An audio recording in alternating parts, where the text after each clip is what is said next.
Hello, everyone. This is the Missy Hill Show. It seems like we have had some technical difficulties with this show, and I can see why, because of the nature of the material. We are going to have to call from another thing to patch Aug Tellez tonight.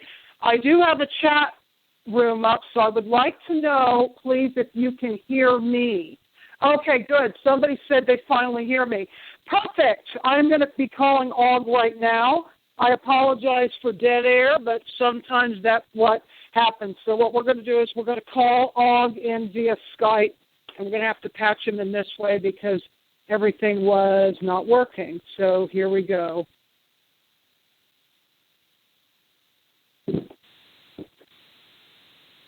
Hi, Aug. This is Missy. Can you hear me? And can everybody hear us?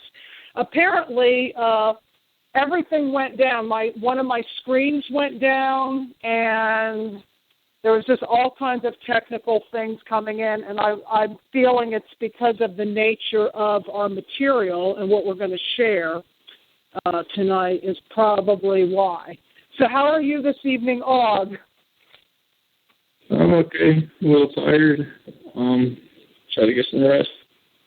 I'm using an external mic, so I hope that's working well and everything's good.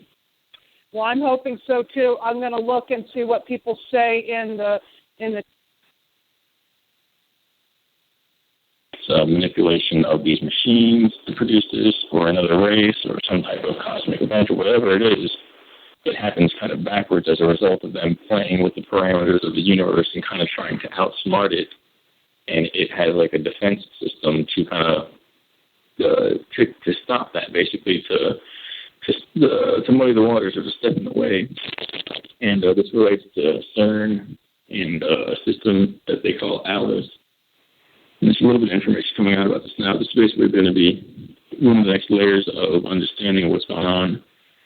And it's more or less the most complicated. It's very confusing, and it makes it seem as if time occurs backwards, that we end up with the results that were previously determined by altering the parameters that were influenced through these experiments and manipulations, which then are explained away in the resulting cosmic storyline that manifests as a result of all of that. And so it's really confusing, but that's basically the most simple, but still kind of obviously leaving a lot of complexity not explained there, way of describing how somehow they ended up dragging us to it, or they ended up malforming this timeline to one where basically there's a higher number of non-human entities than actual original organic human entities that were basically here in ancient times. Wow. Well, I heard that in the chat room they didn't hear us. They're hearing us now. I don't know what was going on, but for some reason they weren't hearing us, but they're hearing us now. So we're going to have to back up, and now I feel this is anchored. I don't know what was going on. However, now they're hearing us loud and clear, so something was going on that they weren't hearing us. I actually have 2 different windows open, to make sure people are hearing this tonight. So I'm going to start again and introduce you again for the people that have just joined. This is Aug Tellez tonight on the Missy Hill Show, and we have had a few technical things, and I'm thinking that's because of the nature of the information that we're sharing. As I was saying, it's not a kumbaya land show like sometimes, where we're really working with the positive timeline. Because we are in a universe of polarity, it's necessary to look at and understand these forces that I like to call the good, the bad, and the ugly. Not looking at it from a place of judgment. However, we need to know that it exists. We need to bring a compassionate, neutral balance to it, because that is the only way to shift this energy. And what we've been talking about is, not everybody that you see is human. Some of these beings that we, you can go out shopping and they're part of the scenery, and they actually look like in, if anybody saw the Matrix movies, the Mr. Smith. Oh, this is a good segue. In this hologram, you talked about the Men in Black. Let's start with that to give, because I know we talked about that before, about the organic material of, like a Men in Black car, what these beings are, and try to go around that way for the people that are just starting with us. Okay, to try and loop back around, maybe, use of the clever word. And not everything can be talked about as far as certain issues. I'll do what I can with this issue. It's pretty strange. What they told me as far as that situation, basically, everyone's they're seeing the movies for one. That's not what's going on. As far as these individuals, this faction, basically, that would be, the movies are like the human aspect. Okay, the actual beings are not the humans. That's the point. Those are the ones that are being investigated by the humans that are in the movie. But that's a little confusing.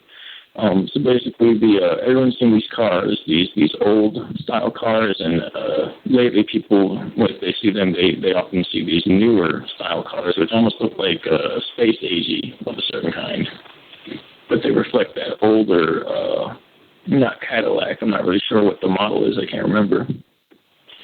And so it was described. Excuse me. That was basically a type of entity's impression and attempt at imitating our intelligence agencies, which those themselves are kind of out there.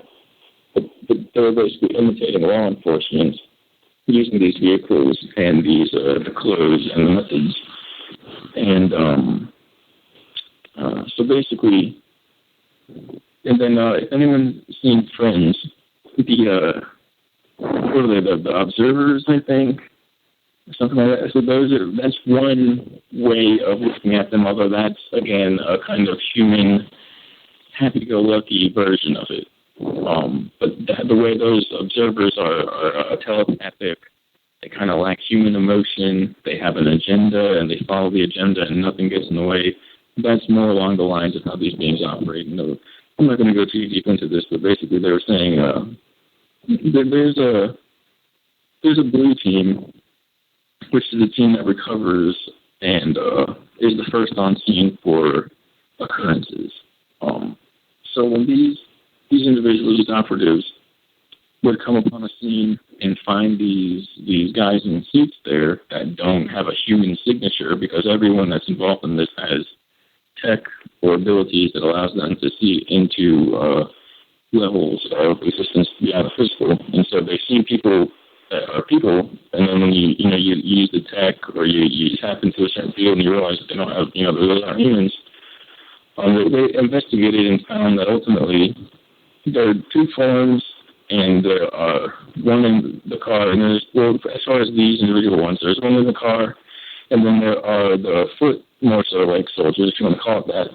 And the interesting thing I'm getting to here is that the ones in the car pretty much sprouted out of the vehicles, and the drivers are a kind of appendage of the vehicle itself. It's all one sentient unit. And they were, when the law enforcement attempted to pull the drivers out of the vehicle, they were sewn into the seats. They grew, basically, it's a technological plant being, if you will, and they sprout out of the seat kind of like fungus. And so then there's other versions, and I'm not going to go too deep into this, but they're related to certain technologies people see flying around, and what's called a blank slate technology, which is basically mind erasure technology through electromagnetic discharge. And they kind of, so basically have a Men in Black have a little plastic thing that erase people's minds if they've seen something. So oftentimes that's kind of how the interrogations with these beings occurs with humans that humans don't know, but they're the ones that kind of control things on the surface, and people don't even have the access to the memories that have anything to do with that. And it gets pretty weird from there that these beings are bouncing around from timelines, kind of trying to keep people from realizing what's going on, and it's as if they're part of this autonomous containment system that popped up to limit people, limit the consciousness of humanity from getting outside of this construct that's been created for people. And so it goes really deep from there. It gets really creepy and weird, but that's, the start of it. Yeah, I feel that we probably need to have a few shows. This one I think is anchoring and working out the quirks. I know we talked about trolls and things like that, and sometimes there's energetic disruptions. I think it's just the nature of this material actually can bring in the energetic disruption. That's why I titled this show, Reality's the New Sci-Fi. What's interesting is if people, start to watch some of these shows, like, we talked about Tron. You can give your take on Tron, and, I'm going to just say a few right now. Recently I saw OA, and it shows a lot of the mind control experiments that really reminds me of even some of the things they did in, Kubrick's movies, Clockwork Orange, and then the newest James Bond, Spectre. And, this is the stuff that, happens in the underground bases, right? This type of mind control experiments. These are like Nazi type of experiments. Maybe you can speak a little bit about those. Yeah, there are some shows that I don't like to watch, and there are other people that are involved in these are like that. And basically, it gives us these flashbacks, which are pretty annoying to say the least. I haven't seen Spectre. That's one of the factions, identities, call signs, or names. The symbol is even used, and it represents one of their technologies, which is really creepy. Multiple-headed or multiple-tentacled entity. And then OA, I want to say a bit of that in my room right downstairs, and there's too many, it's literally, right out of the stuff and the mansions and the methods of control and the kind of the scenes where it's put together. And so the media is used as a kind of a way to imprint into people's consciousness, and the symbols that are around in industry and all over, as well as displayed through these scenes and the identities of the people in the relationships, these will bypass the conscious mind and go directly into the unconscious mind. And maybe the subconscious is the difference there. Psychology is interesting. And these will kind of embed themselves into the population, and they'll show the interference or maybe the influence later on over time when they're faced with certain, the reality of certain technologies or control systems, or the identities, the real-life characters that are represented in these shows. And people will react the same way that the people of the TV show did. So it's kind of like this low, almost rehearsal method, and they've got it down to an art and a science. But if you have any experience with these or the ability to discern, you'll see that they're basically, it's literally like the media is kind of like a documentary where the farthest ideal of how art imitates life, and that it's based off of real life experiences of people. And it's very, very strange, very interesting. I guess I like to say that it's either for people to see this and then ignore it when they see it in reality and go, oh, that's TV, that's just made up. Or it's for people to see this and realize when they see it in reality that something is occurring here and basically someone's trying to tell them what's going on. But it's always up to the individual to do that kind of investigative and even spiritual work and piece together these clues and hints as to what's happening. So it's basically like a soft disclosure, which may trigger people if they've had dreams about these type of things. Now, I wrote down a question because I had something specifically. Well, let's say somebody has dreams about these underground bases, that they've seen these experiments in a dream. Sometimes dreams aren't just dreams. However, a lot of people are having recall of this type of material you're presenting. They're just starting to awaken to it. What does that mean for them? Yeah, I've noticed that too. And it's a little discerning, but maybe, disconcerting. Excuse me, I'm all jumbled today, disconcerting. But, because, I don't want to lead anyone on, although there's a lot of people who will contact me and I'll recognize, and we'll recognize each other. And there will be a lot of these strange scenarios that they play out to test the population and to probe and psychologically analyze and program and all these reasons. But as well, there's a lot of people who, and I think this is happening, there's a lot of disinformation, there's a lot of distortion and confusion. However, when people see this information, if they do have experiences with this, then oftentimes that will be awakened in them, and they will recall. They will begin to uncover these memories. And so that's going to happen. That's natural. And there's a, give or take who you are, pretty much a surprising amount of people who are kind of messaging in and reporting on these events. And there are some people kind of out there in YouTube land, if you will, and across the internet that are reporting on these manipulations, these scenarios, these tests, and they're basically like false realities that are created, whether it's a simulator tech or transference through soul capturing it and transferring technology, or even in public, what is often called gang stalking, which is a difficult subject to go into because it's for containment and sometimes for what people could call safety. Other times it's basically like a open source torturing game. Other times it's for testing and basically testing in accordance with this type of universal law system that they have set up. But within that there will be street theater and these types of contrived experiences in public, which are related to these types of psychological testing manipulation. But essentially, there are a lot of people.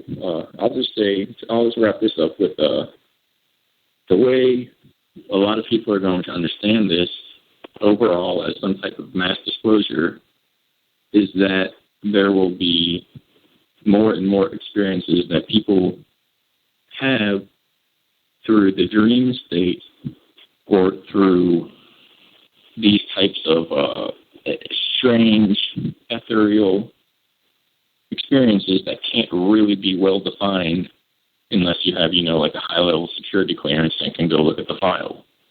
And so that's at least going to happen leading up to a large-scale disclosure, or that will be the way that people kind of catch on. And it can go either way.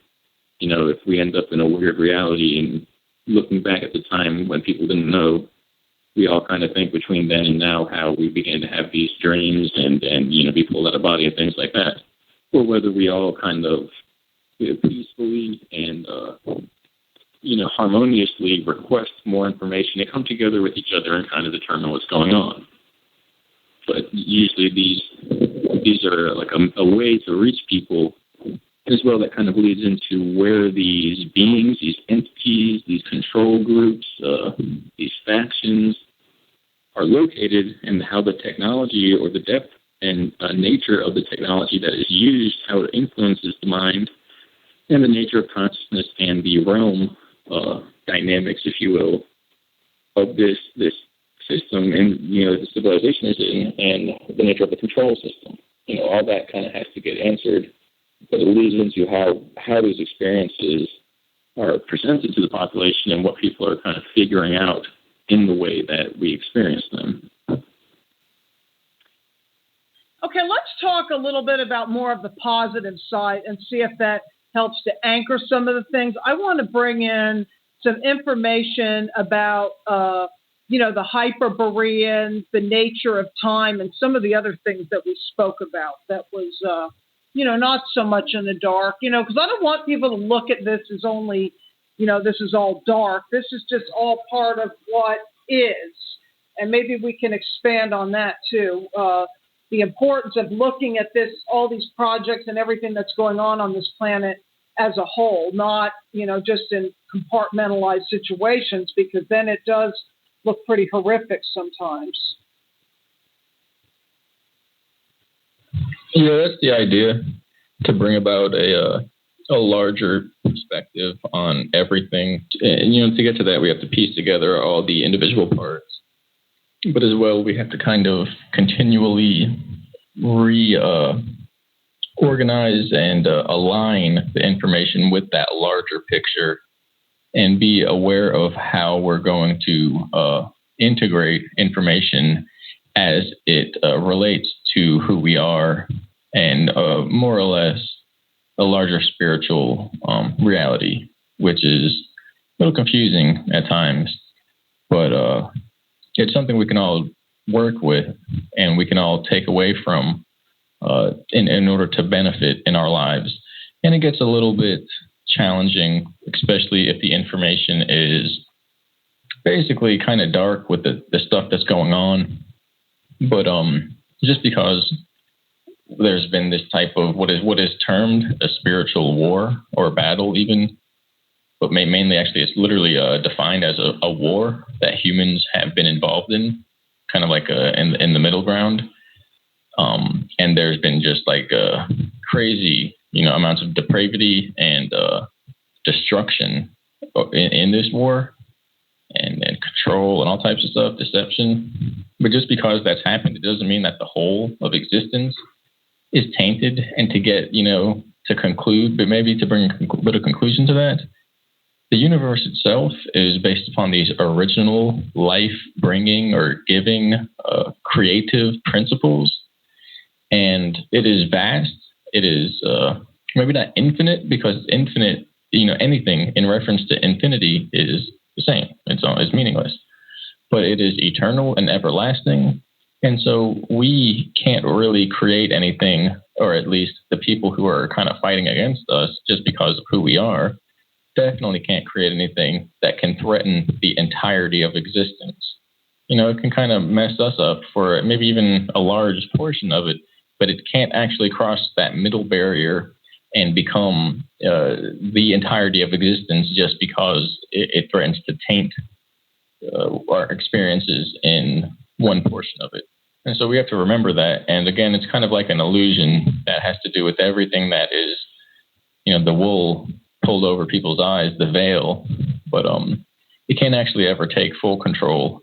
And so there is this larger spiritual reality, and there is very interesting information about these beings, and this has to do with the reality of consciousness in the universe and Earth, the true history of Earth, which is termed in these circles, these projects, if you will. It's termed the galactic history of Earth, and it kind of goes in from there. I'll let you refine it down a bit if you wish. Well, we could talk a little bit about, Sophia and the demiurge, and from your perspective, who is God? I mean, I was meditating on this after we spoke and feeling into it. It was almost like feeling it in the sensation of a trip. And here are some notes that I wrote down. God is the essence that binds and sustains all life, particles. There are no original thoughts. Everything is recycled. God feels all things at once, the love, the hate, all the polarities, and the extremes. So it is inaccurate to say that God is only love unless we are talking about if you were distilling a fine wine or liqueur or some herbs, and the fine ingredient is love, which allows all these things to be, and then it can be something else in the next moment. And then I was seeing, what if God was like some kind of weird nerd scientist kid that stole DNA from somewhere else and put it into a video game? We all know we are in a holographic matrix experiment, which is organic, like my fish in the fish tank. However, there is this AI program within the organic DNA. So maybe you can comment on any of that you feel like, because we did talk about Sophia, the demiurge, and the different aspects. Yeah, I'm trying to bring my page around here. It's doing crazy stuff again. Oh, now just exited out. No, so much for that. Yeah, and you kind of outlined, I think, 3 different creationary tales with what you just said, where basically, man, I wish that window didn't exit out. So basically, we have this type of creator essence, which kind of mapped out the universe in this act of kind of technological creation through imitation of an original group of beings. And then we have that, the first one you said was that the original entity, if you will. Okay, the original being of, we could say, love, but as well a transcendence of polarity. So it's all spectrums of emotion and consciousness and existence. It's basically the omnipresent being. And now getting that page back up made me forget the third one that you said, which was I'm not sure. I think maybe the nerd being, which is pretty much in line with the take on the second one that I just gave. But I like those definitions, and but in that you kind of can see that there has to be complexity there, and this isn't really something we can just decide upon and everyone's going to agree on it and it's going to work for everyone. That's kind of the nature of the complexity behind consciousness, and it's also the beauty, because again, if it were just something that we could kind of bring forth and just close the book and that's that, we wouldn't really have the type of experiences that we can have, which enables all types of learning and kind of becoming more than ourselves in the previous moment. We can always outgrow ourselves as a result of this variability and complexity and challenge. And so the usual 3 outlines are an omnipresent force of cosmic intelligence through emotion, will, and intelligence or creativity, a kind of literal being that tinkered with DNA and reality and creationary creative aspects.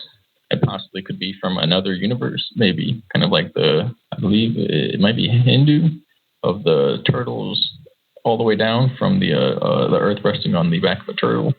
And that maybe, dimensionally each one down, one being creates the other one, and, we're all in a way gods. And then into, maybe a group of people that are present in this dimension here and now, tinkered around with a few energy devices, sent something back in time, or sent something to the far future and accidentally detonated a few cosmic singularities, which turns out spawned, the existence of this universe.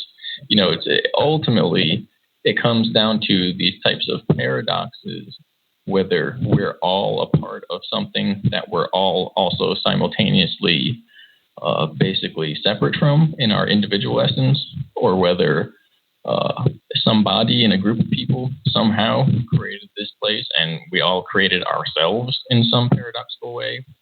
or whether there's, multiple universes and somebody's tinkering with DNA. And that one actually, some might even say it's the craziest because it's the most, maybe the third is the craziest for most people. It's kind of outlandish, although that one has the least amount of paradoxes in it, where another being from another dimension or universe could have spawned this universe. From there, we go into the ideas of why and whether this was like an oppression system or an act of creation. And I want to shout out a name here, which is Dr. Stanislav Grof. And he talks about this as the cosmic game, which is basically the act of creation and all the spiritual followings, because the word religion is a little corrupted. But if all over the world, they come up with these ideas of why existence is created, and this is usually based. This comes and leads to Gnosticism, and so Sophia or Sophia being the latest aspect of humanity, which is in search of this nurturing of emotional and intellectual aspects, this counterpart to creation, because we're physical in this realm, and what do physical beings want? They want a counterpart. And so now we're in that phase of maturity as spiritual beings, if you will. But ultimately, when we look back to the original aspect of creation, where there is wholeness, we get to the idea that there is, even in a state of pure bliss, there is a desire to experience newness or change. And from that state of bliss, the change would be found in difficulty, in contrast, and ultimately suffering. And another way to look at that is that at first, there is pure bliss and pure awareness of all things. But from that, there's no awareness of the self, because if there's only the awareness of all things, there's no separation between that and the self, or anything and the self. It's all the self. And, that doesn't make sense to have one congruent, structure, but to also have differences within that. And so the being, or, whatever we want to call this being, that's omnipresent and all-powerful and just basically chilling, the best job in the universe. Also, the worst in a way, because it's pained, because it has everything that it could want, but yet it wants more. So then this being creates a problem, and it does this by dividing itself. But in doing so, it creates this companionship. But in this companionship, there's no way to actually procreate or express that love or experience the fullness of that, because again, it's just an idea. So then it has to map out a way to lead itself from this level of wholeness out of it and then back to it again. And, you multiply that in a variety of ways and ages and epochs and ideas, and we get human existence out in space in a physical dimension where we're experiencing separation and individuality in these series of paradoxes that kind of all add up and relate back to that original whole being again. And that's pretty much the foundation for Gnosticism. What I'm curious about is, do you feel if there's one of us in this universe that's playing, the light side, does that mean another aspect of us is, because I've thought about this a lot too, because everything has to be in balance. Does that mean in this timeline I'm good, not to get in the right, wrong, good, bad, but if I'm good in this universe, does that mean I'm evil in another universe? I think you know what I'm saying. We see this in movies too, like looking into the dark mirror, where there's one aspect, and it's like the Jekyll and Hyde version of the different personalities or something like that. Kind of a. Yeah, I had a giggle there too. You're asking pretty good questions here. That's part of what this goes into this outline. Some of what we learned, some of what we're told or taught. They're not just like throwing ideas at us and here slamming books down. No, it makes sense because we go into these experiments, if you will, which are largely thought experiments. Okay, that's how you figure out the universe. You can go out and look with these devices, but you just end up getting these crazy fractal geometric shapes. Okay, it doesn't really tell you much.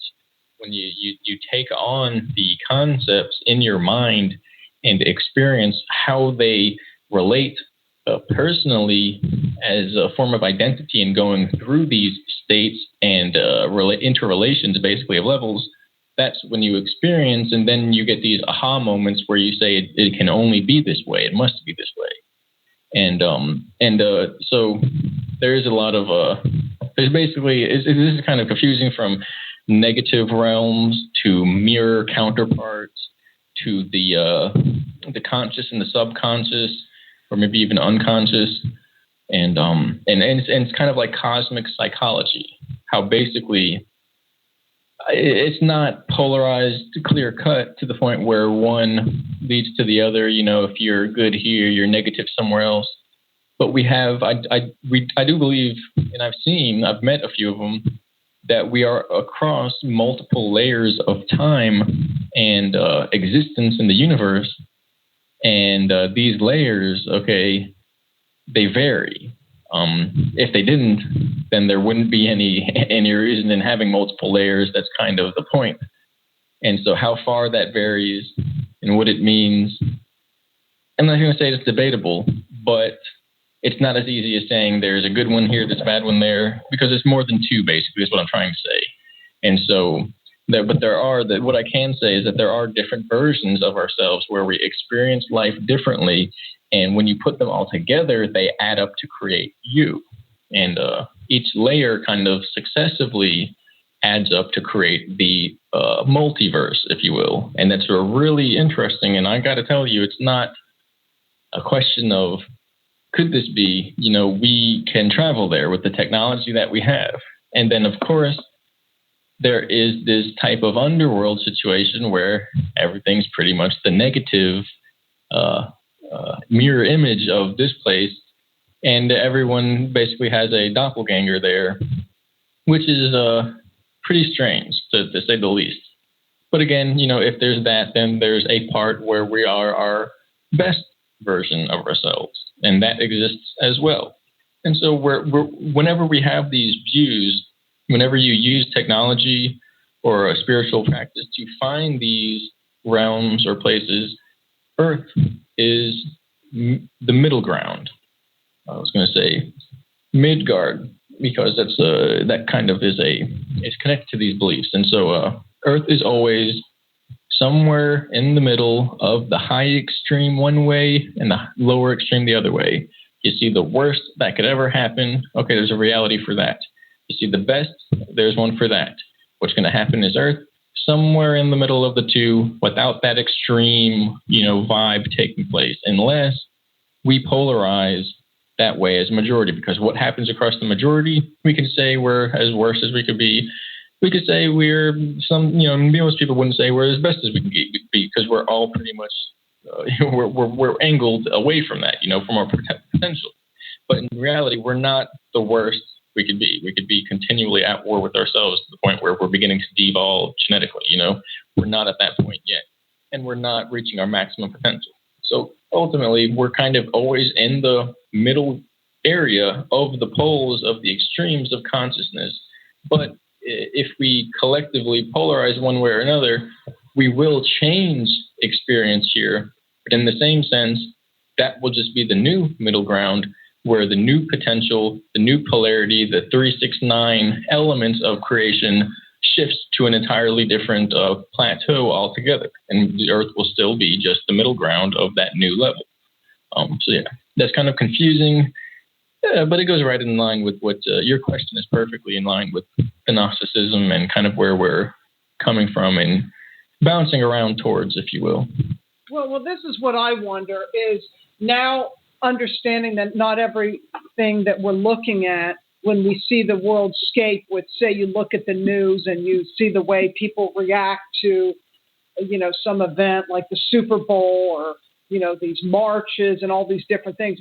If not all those people that are participating in that are human, and, we hear about this polarization, maybe that's not true humans being polarized. Maybe these are AI trolls, or, they're part of the hive mind that's being polarized. So is that being used to, I guess that what I feel is that's being used to polarize the humans. However, maybe the true human will not fall for that. So if the polarization for what timeline we decide we're going to be, it has to be humans, not the AI, because they'll move into a different timeline. Am I making sense with what I'm asking here? Yeah, it's getting a little confusing, but that's how the technology works. And that's really that's what they develop, these huge supercomputer systems to organize technology. And they go, oh, magic computer, tell us, does this make sense? Or are we just kind of like loopy here? And it kind of like maps everything out for them. And it's basically, we're in a fairy tale, basically. There's, they snipped off the ends of that fairy tale by snipping off or boxing in people's minds and putting on these colored, lenses to cut it all out. But it doesn't change the fact that we're still kind of floating through this type of mystical existence where consciousness dictates what's going to happen. So, you have these beings who are kind of like nodes on the network that we all are, but they're connected to this system to the point where it's like a computer system kind of splitting up portions of itself, putting them in reality as puppets, and then saying things to these puppets, and then the puppets go, oh yeah, that makes sense. And it's contrived. It's not how this was originally taking place. Although that's kind of how, that original God being in essence is that God kind of splits itself up into these smaller units, and then we kind of get information from that huge collective, and then we look at each other and go, yeah, that makes sense. This is interesting. Who are we? But the point is that this is a system that's doing that, and it's actually located locally as well as non-locally. But it is basically, it's not the original cosmic intelligence that's doing that kind of stuff. And so, of course, the idea, maybe the conclusion, is that that system is not as potent as the human system. That it's pretty much just like it's like a computer talking to itself, or kind of pretending, that it's God and it's creating these beings, and that's what's going on. And that's fine, at least for now. But the idea is there's an original aspect of that is, organic, we could say, and it's people, and the emotion and the self-awareness, and ultimately the original slice of that creative force, which is called the soul. One person in that essence, in that presence, fully is more powerful than, I'm pretty sure, a very large portion of these computerized entities. And so then if a portion of people, I think the number they gave me was 11%. If 11% of the human population woke up, it would change 6 to 7 billion overall individuals. So 6 billion, what you could call drones or non-human entities. It would change reality, overpowering that amount of people. And so, 11% of 1 billion. So I think that's what, a little over 100 million people, maybe even 110 million or something like that, would change 6 billion, and then the other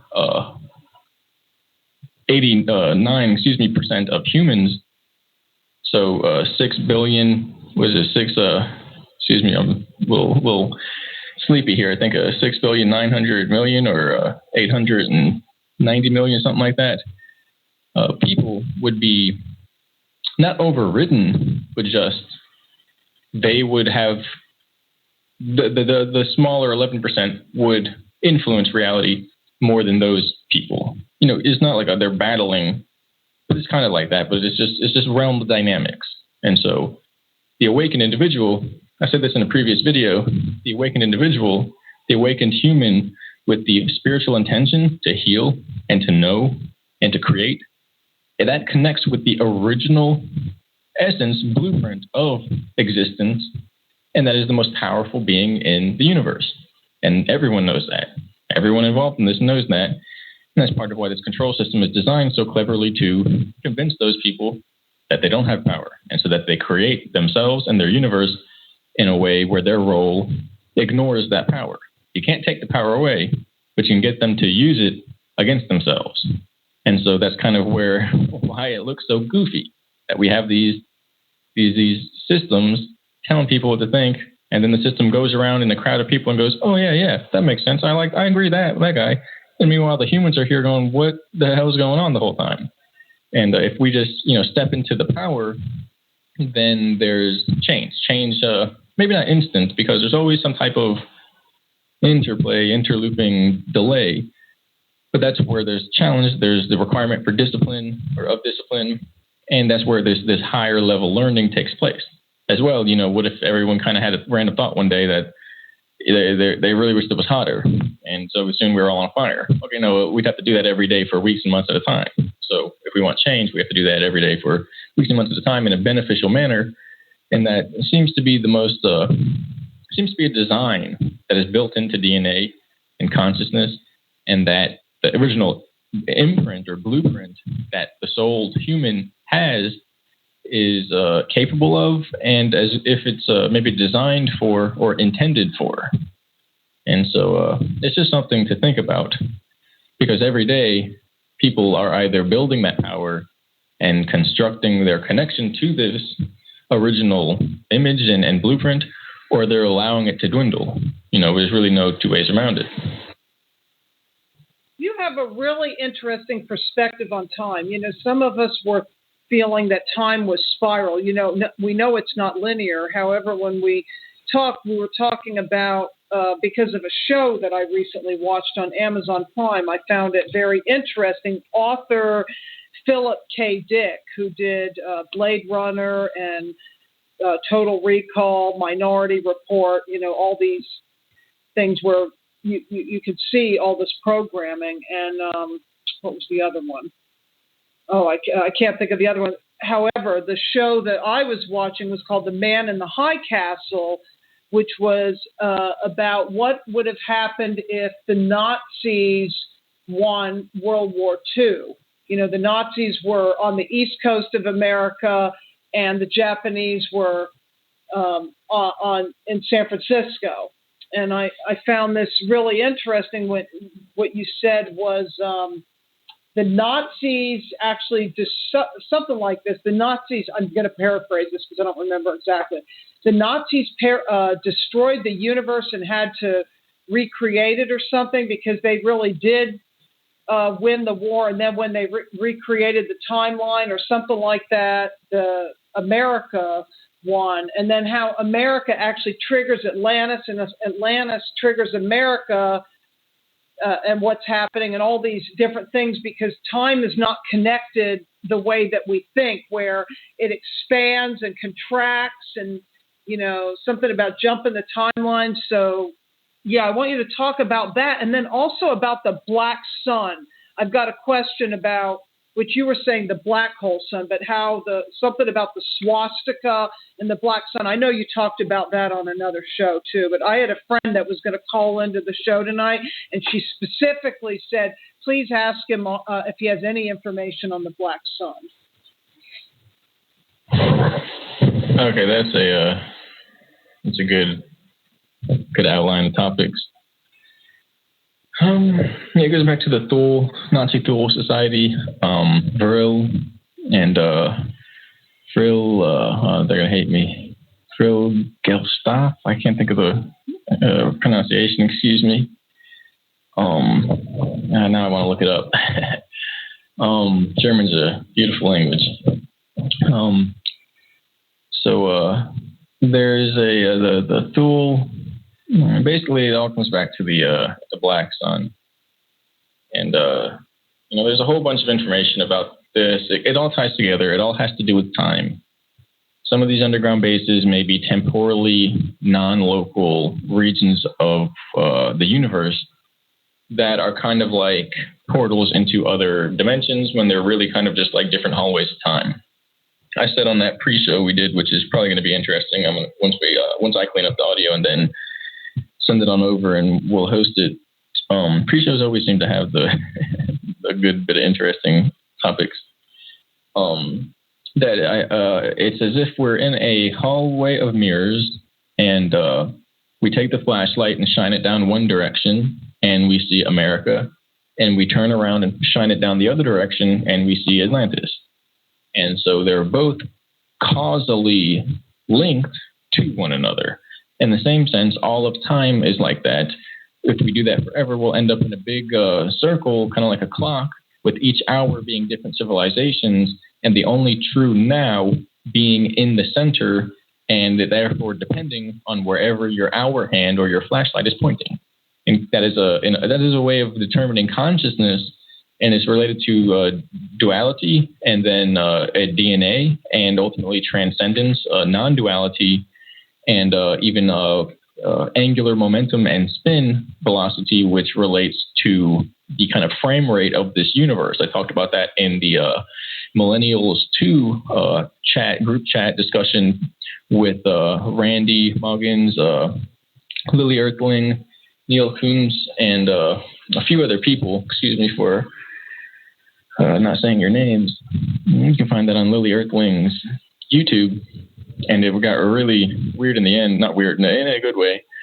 And so that's, I kind of want to throw that in there about the staff, the ancient, the earlier societies, secret societies, and what people are going to be questioning in regards to these other beings, these underworld beings, these otherworldly, other dimensional, or these underground entities.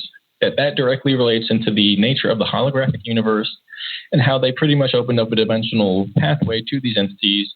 But everything is based upon frequency of consciousness, to the point where this spiritual degradation and depravity is a trick that certain controllers are trying to use to welcome everyone into having this type of the similar frequency that these frequencies of these people who ran into these entities, in essence, to kind of open people up to experiencing these entities, just like these controller people have experienced them, which honestly they're getting kind of, in a way, bossed around by these entities. Or if not, okay, well then they're participating in certain things that these entities are, but that humans wouldn't really find reasonable to participate in. So it's distorting. But ultimately, there can be no such thing as an invasion or a control system or anything like that unless people first open up these dimensional gateways through their collective attention and intention on these frequency levels to invite them in, which would be through things like spiritual degradation, human-to-human combat, and basically self-annihilation. So without that, they don't really technically, literally exist in our universe. But and so then the black sun is described as an energy source that they use, which is infinite in power, relates to the subconscious mind or unconscious. It will take a while to get to the point of discussing the difference between those two terms, but that's maybe another chat. And you can see in the way the original black sun emblem as a kind of multi-angled lines emanating out of a central point in concentric layers, basically. But this is basically a generator device, a zero-point energy generator device. And that kind of, it's beginning to show the vortex math that is used to describe how to set up the angles of certain emitter or emission generators, whether they're crystalline or through a very rapidly rotating superfluid metal, a conductive liquid, like the mercury, or whatever, or magnetic fields being frequency hopped and rotating through a computer system, whatever the method is, that it's vortex math that is used to generate these geometric fractal patterns, which relate to the same geomagnetic patterns in nature that generate these vortex areas all over the earth or all over the landscape. And that these areas would be like, if you imagine the surface of the universe like a fluid. And so, when you have this vortex, it's like a water going into a drain. And so once you open up that vortex, they're connecting all the other areas. Another way is that you have Atlantis on one end of the hallway and America on the other end of the hallway. You only can get from one end to the other if you open up a vortex, which would be like tunneling fluid in that hallway down into from one level to the other. You can't just swim across because there's not going to be a specific and direct channel. You'll just kind of float around in infinite space. But as soon as a frequency vortex is opened on one that resonates at the frequency of another, you get this channel that cuts through them, across space and ultimately time. And so that's part of it. But the idea behind the black sun is generally related to energy, but that's where it goes into as the fact that it is the secret behind everything, from consciousness to the interdimensional pathways, to the multidimensional nature of existence, to what's been hidden from this technology, to these other realms. And then it goes into this type of negative space, which is a kind of a mirror version of the universe. And it also relates to the Earth plane and how energy is organized in this type of unipolarity system, or unipolar, which goes into a little bit of flat Earth and a lot of weird stuff with that. But we'll get to that when the time comes. But the main important thing is that this universe, the way we see it physically, that is basically this is a holographic universe, and that can be related that this realm is the local environment of one plane of many that are multiplexed on top of one another or within at different frequencies or rate of angular spin, momentum, and velocity. And that the physical hologram we see, the physical interaction of our brain, is like the graphical user interface of the entire universe, meaning there is a underlying code level where everything is kind of determined from there. And so from that level, there is a source of energy. And from that level, the source of energy would be the black sun. And it can go into a couple different ways, but that's the basic of it, including this type of negative way where it could be, related to CERN opening up these interdimensional portals and allowing these frequency beings through, because, just so happens to be that if you do that in the state, while humanity is in the state of awareness and spirituality that they're in right now, you'll end up connecting with this time and a location in the universe which is populated with these underworld beings, which we would call, archonic demonic entities or vampiric beings. And I think I covered the majority of what you asked about. Well, and yeah, it's interesting because the whole thing, we'll talk about the flat Earth, I see now that it's both. Flat is the dimensions like the Tesseract. That was in another movie. I can't remember what movie they showed the Tesseract in. It was some space or some other movie like that. And then this 3D hologram is a projection. So it's all, part of the matrix. Oh, this was another thing about the black sun.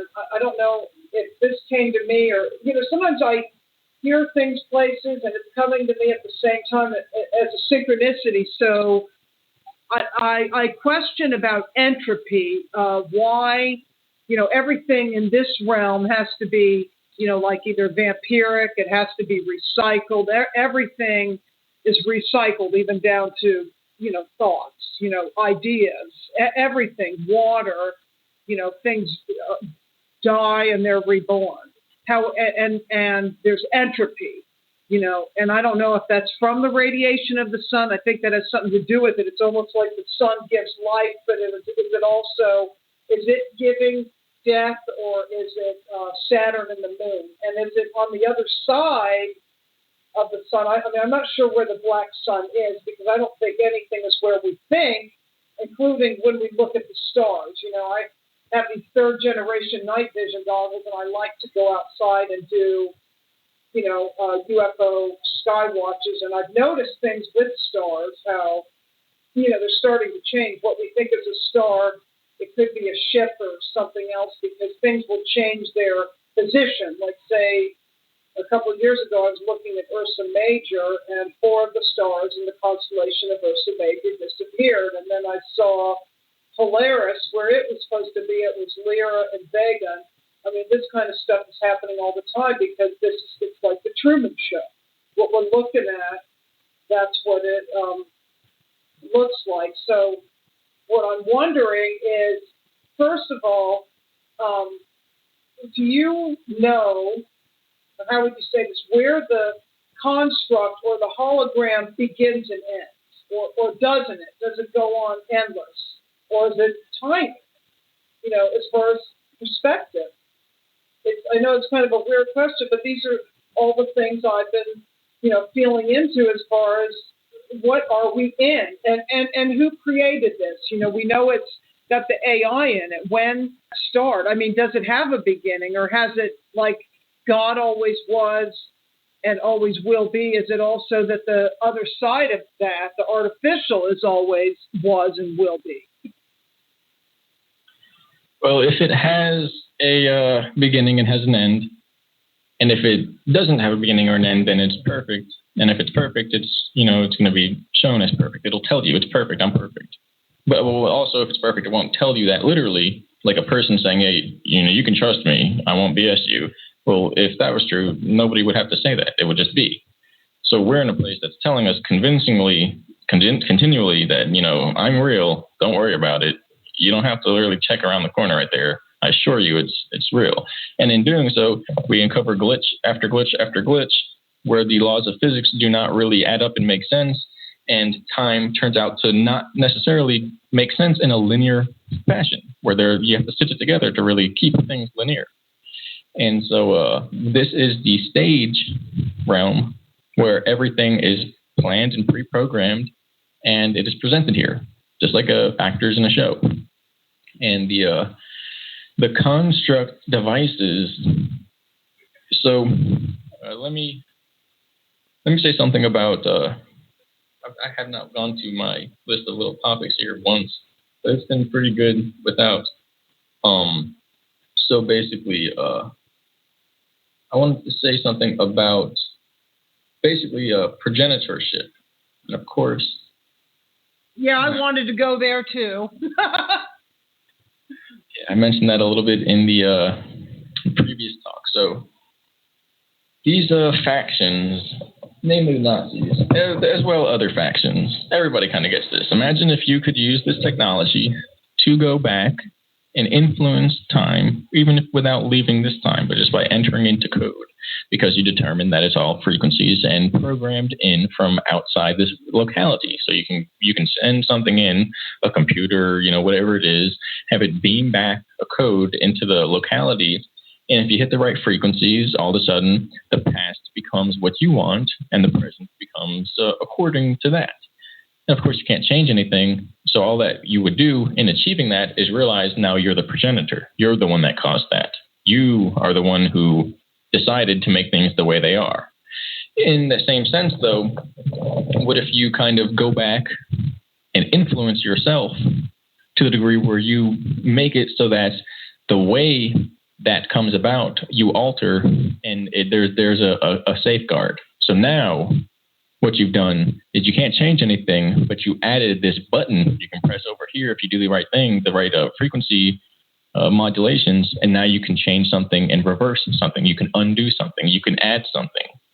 So you made it not so that now I changed this in time, but you acknowledged that, well, I'm going to go back, and it's kind of like Bill and Ted's Wild Adventure, where at one point he was like, when we get out of here, we're going to go back in time and help us get out of there. So just imagine once we get out of here, however we end up doing it, that we're going to go back and at one point they're getting out of the police station, and I can't remember, they're hiding behind the desk, and I think his dad was walking by and he goes, remember the trash can, and then the trash can falls on his dad's head.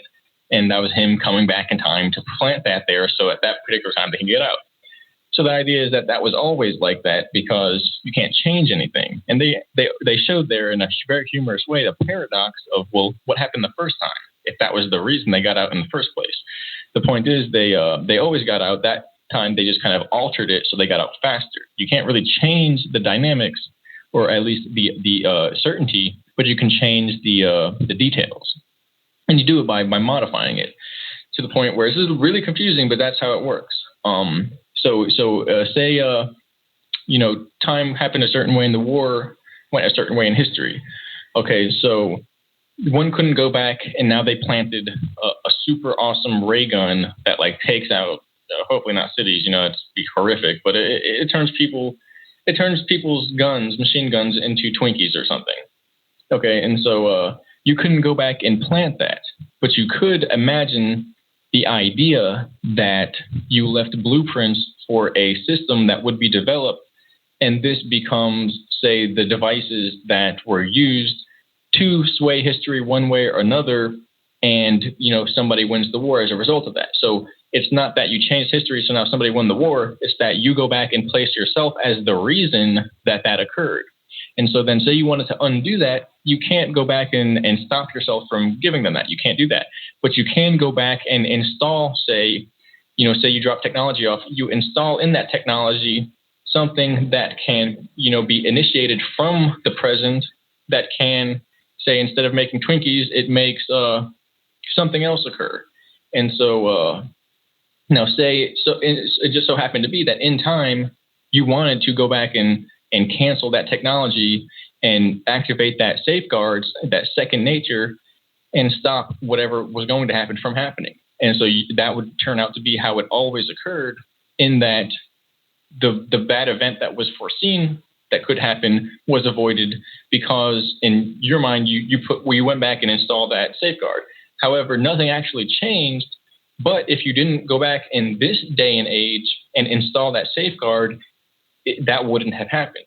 So layer after layer, you can add things, but it always stays the same. But conceptually, you get what you want out of the situation just by becoming the source of these changes. But now imagine if somebody else did that, you'd have to go knock on his door in the underground base and say, well, excuse me, can I have access to your access and time and progenitorship of when you sent that device back and did that? Because I want to have my, I want to insert my details in that and alter that. And they're not going to, obviously they're not going to have a way to do that. It would be like a war of trying to go back and figure that out. So it works. It works. You can't change anything, but it works that you can still get what you want. It's very confusing, but that's how it works. To the point where, in a way, you can think up an addition that would, so to speak, stop yourself, if you will. So, but only if you are the one who controls that aspect of change. And that actually began many time wars over who's going. Because imagine then somebody does that. Okay, then the next guy goes back, 10 years before that guy, then 10 years before that, and eventually they're going back, 200,000 years ago, and somehow time is still printing out civilizations just because they're looking back in time and they're stretching the civilization back the further they go. And it gets really weird, really convoluted and confusing. But this is basically the construct, the stage. And there are these devices that are underground. And these, so imagine that, okay, we're in a stage system. We don't really have control over it because no one knows who built it. Well, what do? All right, we're going to put a team together and we're going to go back and build it. That way, when we get to the present, we can just go, oh, well, we know who built it. We did it. That's why. And that's how we're going to go add something. All right, just imagine, remember adding something.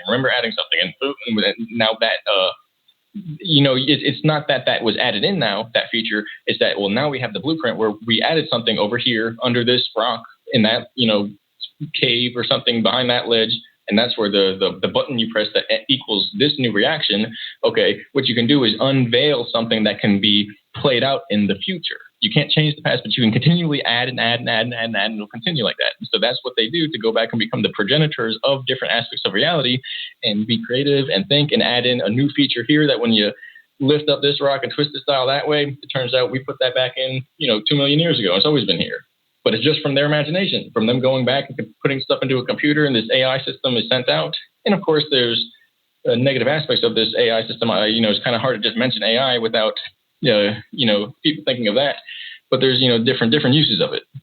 And but that's how time is pretty much played with in these systems. And you kind of have this butterfly feeling in your chest or your gut or your brain because that's what happened. It's amazing and it's goofy. It's almost like a joke. You can't change the oranges in this bag I have over here from going bad. But say I wanted to say, and then, at this point in time, there's a orange tree that's going to be planted over there. I can't make it appear, but now I can get a note in the mail or the computer that says, follow this way, go to this path, go to this secret, little location, and there's an orange tree. Now you have all the oranges you need. That's what can be added. You can input things into reality that way. It's very strange. And that's because of the holographic nature of the universe.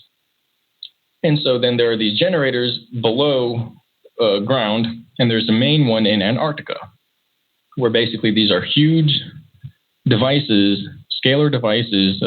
This guy on YouTube, he's actually connected to this in the strangest of way. Rudolph of Germany, he calls himself the tall white alien. Check that out. And he describes it a lot, and he's basically in contact with these some of these groups. Very strange. I'll let you decide. But he actually covered something interesting that I'm actually going to cover here in a second. I'll write it down. I'll remember it after I finish this little talk up, this little topic. But basically, they're underground, and Antarctica is a type of unipolar neutral zone for the magnetic fields, which create the fluctuation of time.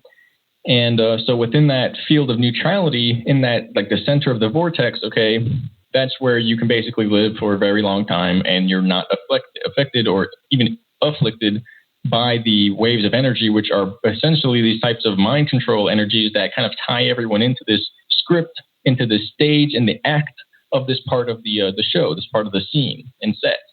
And so because that's the whole point, this is a collective reality, so everyone gets in on the act without realizing it. Everyone becomes a part of the script without realizing that they have access to the script writer key, if you will, in the playwright, because it's kind of part of the part of the act that we're all involved in now. And so without, navigating away from that or taking that power back through some means of, remember the power, everybody kind of falls right in line and is fairly automated or autonomous at that point. And so this is kind of related to the nature of the toroidal view, the model of the universe and possibly Earth. Earth could be the universe. And where it goes from there is kind of interesting as far as the limitations of this locality. For the most part, people have demonstrated and believe that the limits are as far as we can see, meaning that you take it a variety of ways, that the stars are within the atmosphere, what you could call the atmosphere, and the space, what we call space, is an ultra dense fluid that contains, I can't remember the numbers, but it was like 10 and a bunch of zeros worth of mass within every square inch. It was basically like one enormous universe or Earth for every molecule in space. But that would be to the point where you can't get into space. If you flew your little craft there, it would just blow up on the side, or the magnetic, ultra dense magnetic field that would literally act like a plasma fluid at that point, containing everything in this local environment, and that you would have to magnetically charge the outside of a ship to the point where you can kind of cleave between this glass like a lightning bolt, like that wood art where they electrocute a piece of wood and these arcs go through the water molecules and it looks like lightning burned into the wood. You'd have to design a craft that can do that and travel into space, and that's what they did. And it's not like floating, it's like snap teleporting yourself like a camera flash in between different areas, different localities.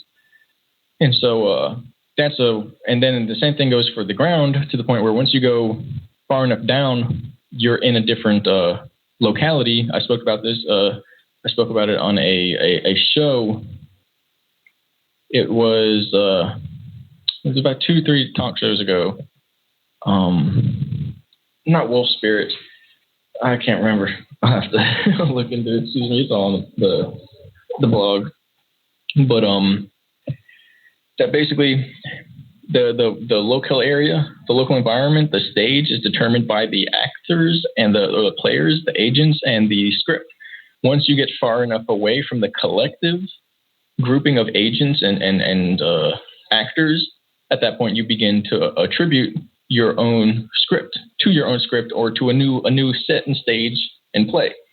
So meaning you go into the atmosphere far enough and you go deep enough into the ground, okay, you're in a different realm at that point. You're outside of the local environment where the laws of physics literally process differently, and there are different actors and agents, and it's basically the interdimensional realms. And so then the toroid being the view of the model of the universe, where there is a ball on top of another ball. In one, the energy flows out and goes down and then in and back up. And the other one, the bottom, it goes out and then up and then in and down. And they kind of flow like a figure eight, if you will, or a more complex figure eight. And so in one, the energy is constantly going away and leaving. And that's the scarcity view that we're in now, where you have a candle or a match, and it just goes, into the air. It goes out, it gets absorbed, everything soaks it up, and it's gone. The energy's gone. And then there's one on the other end of that. Each one has its opposite. And,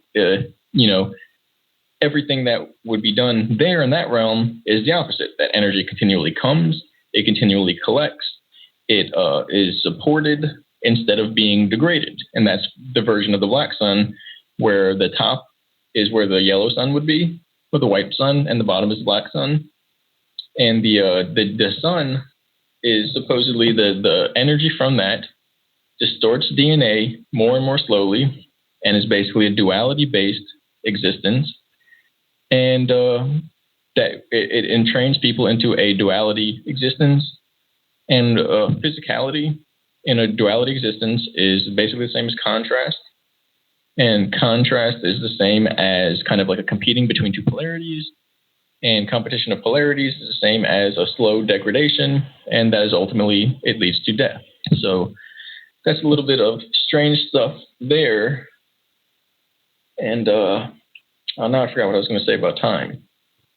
Well, you were telepathing with me, and when you brought up Antarctica, because I wanted to go there, and I also wanted to go back to the Black Sun with certain things. But what I was getting about Antarctica, the way you were describing it, and the inner Earth,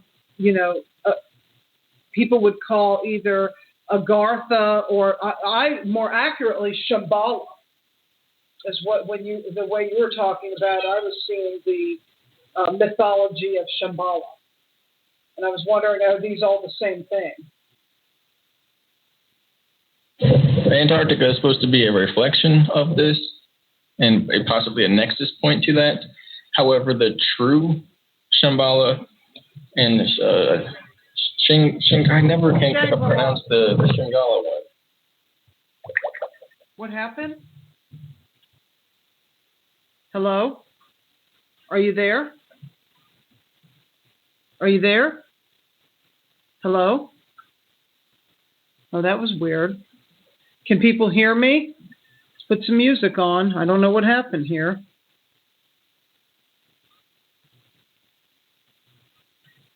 Okay, I'm sorry. Oh, okay. You did that. Okay. I guess I did. I must have. I don't know if we're here. What was the last thing you heard? I don't know if we hear music. I put music on for a second. Hold on. Let me take it off. Maybe there is no music. Okay. Well, we're back. I don't know what happened. Here we are. Go ahead. All right. So Shangri-La is so the Antarctica is a nexus point, that it is possibly connected to those areas, and that these are reference points to the timeless area or eternal youth, and as well this could have something to do with the inner Earth, which is these interdimensional realms. But the true area, Shambhala, or Shangri-La, which I was calling something very inaccurate previously, and I think, it magically went on hold, so nobody had to hear that jumble of words. But, and so basically, these areas are the high dimensional plane, which we call the deity plane or heaven, and they are connected through a frequency bridge that enables the informational transfer of what would be that person's consciousness or actor identity into that plane. And unless conscusness is transcodable from a polarized version to a non-dual, cyclic, or non-linear multi-dimensional transcendent version, that the consciousness cannot take that journey through this frequency or dimensional bridge in order to arrive at that destination. Meaning it is basically the eye of the needle, or the neutral middle path, or the fractal geometric tunnel that is described through exponential rate of acceleration increase mathematically, to the point where if consciousness can't remain proportionally sound, it will, as the energy accelerates to achieve this rate of speed or acceleration, which is also spoken about in a video by Yellow Rose of Texas, which I just found. And I've only seen this one video, and it's actually what we experienced, where there are basically teams of individuals using starships that can beam a person to achieve these higher levels of dimensional access. It's basically a rate of acceleration of consciousness, and that rate of acceleration increases. It's kind of like the rate of gravity increasing. And so once that is achieved, it has to go exponentially, which means that it surpasses all the limitations. So if consciousness is organized in a disharmonic or non-congruent alignment within itself, kind of like a mandala or some geometry, when that expands, you can see that as accelerating, like a equilateral triangle spinning in a circle. And if it is out of alignment, the mind, the body, and if it's out of alignment, okay, it'll become an isosceles. And at that point, the proportions will be off, and it will fall off the sheet or wherever it is that it's spinning. If they remain in alignment, it will spin equal, and it, instead of moving around or going off the grid, it will remain centered, and it can go faster and faster and faster until it hits a maximal rate of acceleration or speed, where it will basically convert its mass into pure energy. And you can view that as it's an extent from duality. This will take another talk, but duality to transcendence, where if you have a duality of positive and negative, hot and cold, dark, light, love, hate, and these are conceptual, but the concept, it's explained through that. Perfectly 50 in the middle of those is neither one nor the other, but both. And so that opens up a new layer of duality above and below. And so if you have a triangle of three sides composed of three dualities at that point, if you're perfectly in the middle of all three, then you open up a trinity, and the center point of that is in the exact center of that triangle. So say if ego is out of place, or mind is out of place, or body or spirit, either of these are misrepresenting one another and is not now the whole that's being created and represented, but a portion and is partial. At that point, the proportions are thrown off. It becomes like an isosceles. And if this is spinning, okay, if it's rotating, it will fly off the grid of stability of the maintaining its imprint in space. It'll basically rip apart. And so that happens through that kind of that's a quick representation of that idea. However, they could be seen as that rate of acceleration, as well as a expansion of taking that triangle, and now you expand all the angles, just like on a photo editor. And if there's misalignment somewhere within that, you'll get a misshape and overall picture. It's just like a person's, image. If they're not proportional and you expand all the angles, eventually you'll get the image will be misproportionally expanded. Basically, that kind of doesn't add up. It's concept, and so that's what happens when we make this journey, this shift. And so if our energy is not aligned, it basically rips the identity apart. It rips the energy apart, the construct, the soul, and no one really dies. But that would mean that the identity, the memories, the imprint of the person in this universe kind of gets erased. It gets tossed off and broken down into raw psychic primary materia that is absorbed in space by, honestly, these underworld entities. And so that is it's kind of like a fractal grid where a person shrinks or expands infinitely in both directions. And so there has to be a way of maintaining congruence. And so if there is congruence, the person will be able to shrink down into a fractal spiral, an infinitesimally small spiral, into a point in a singularity, and then unfold back out the other end of that singularity. And the other end is where what would be called the mirror world to this world, which is basically the higher plane. And so that pattern will result on the other end. But if it's the energy, the identity of that energy is out of proportion because of basically ego, and that's the old saying of it's more difficult for a person, a wealthy person, or a person basically materialistic and egotistical to get through the narrow gate to heaven than would be for a camel to go to the eye of a needle. It's just a 0-point fractal spin or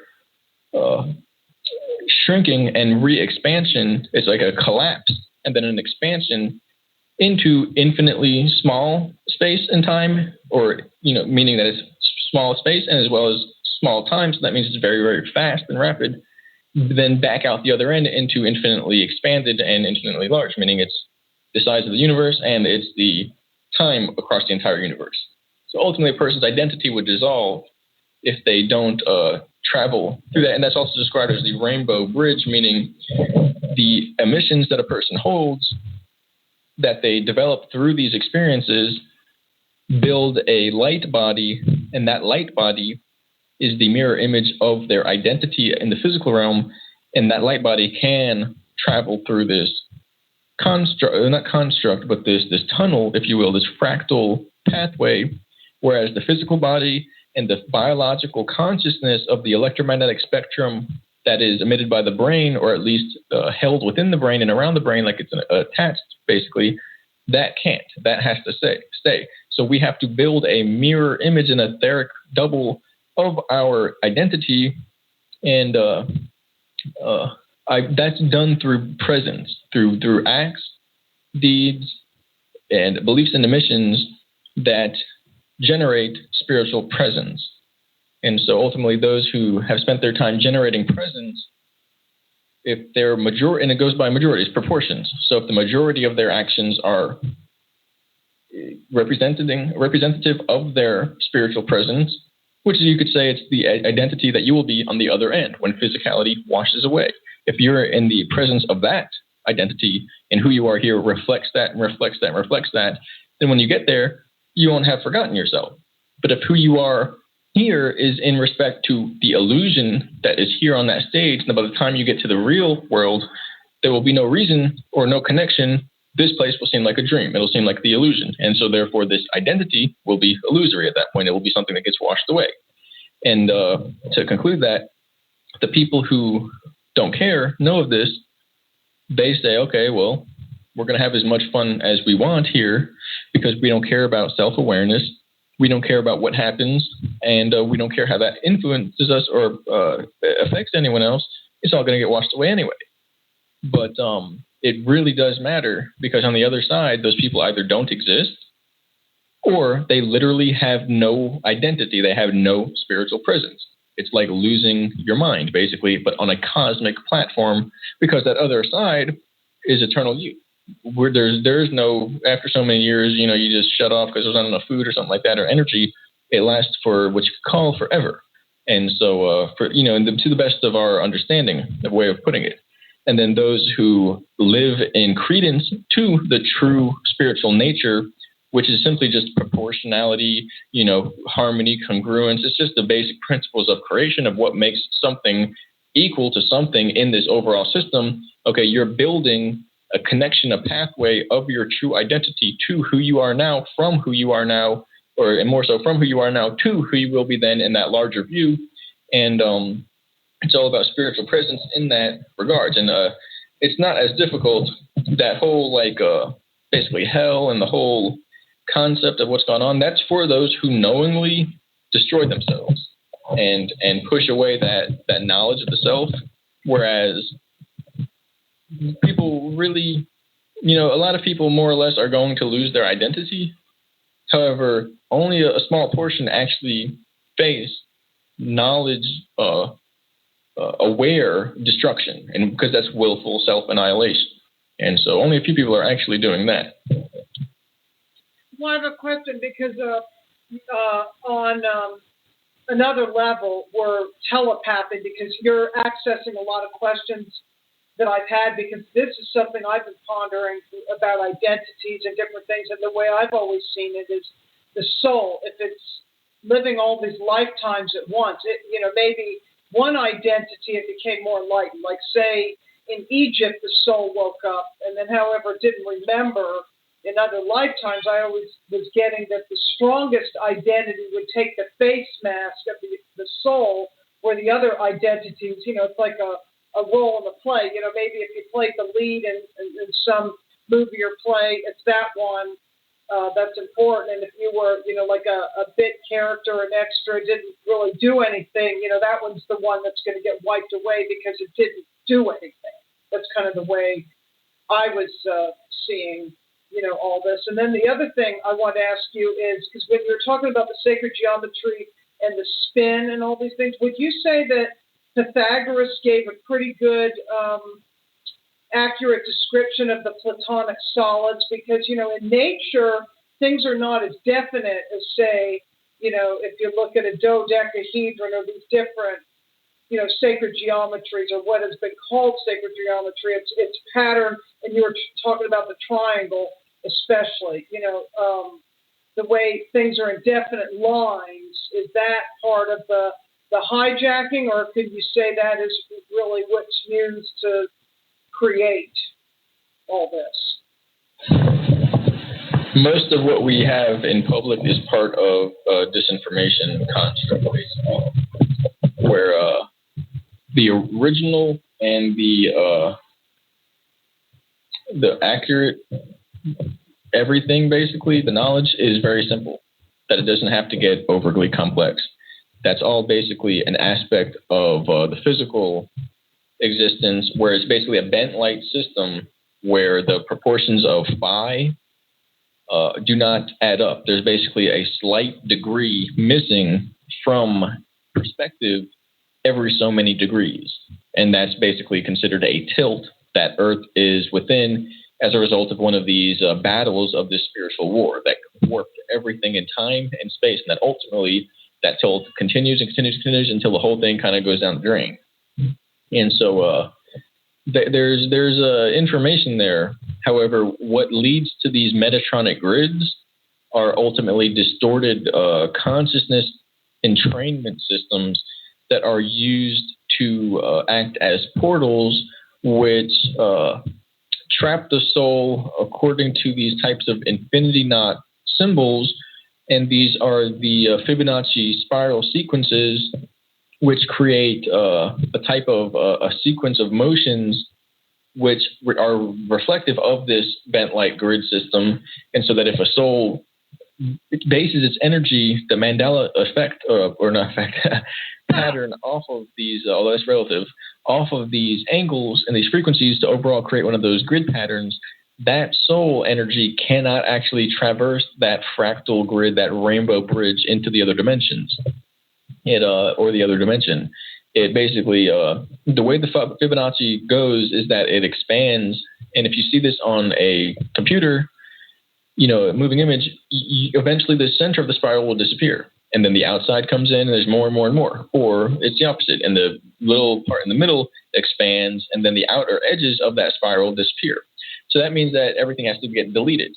Right? At one point or another, everything moves across the end, across the median, out of the horizon, and it has to be deleted. And new information comes in. So that's a never-ending cycle, meaning that it is basically a recycling process.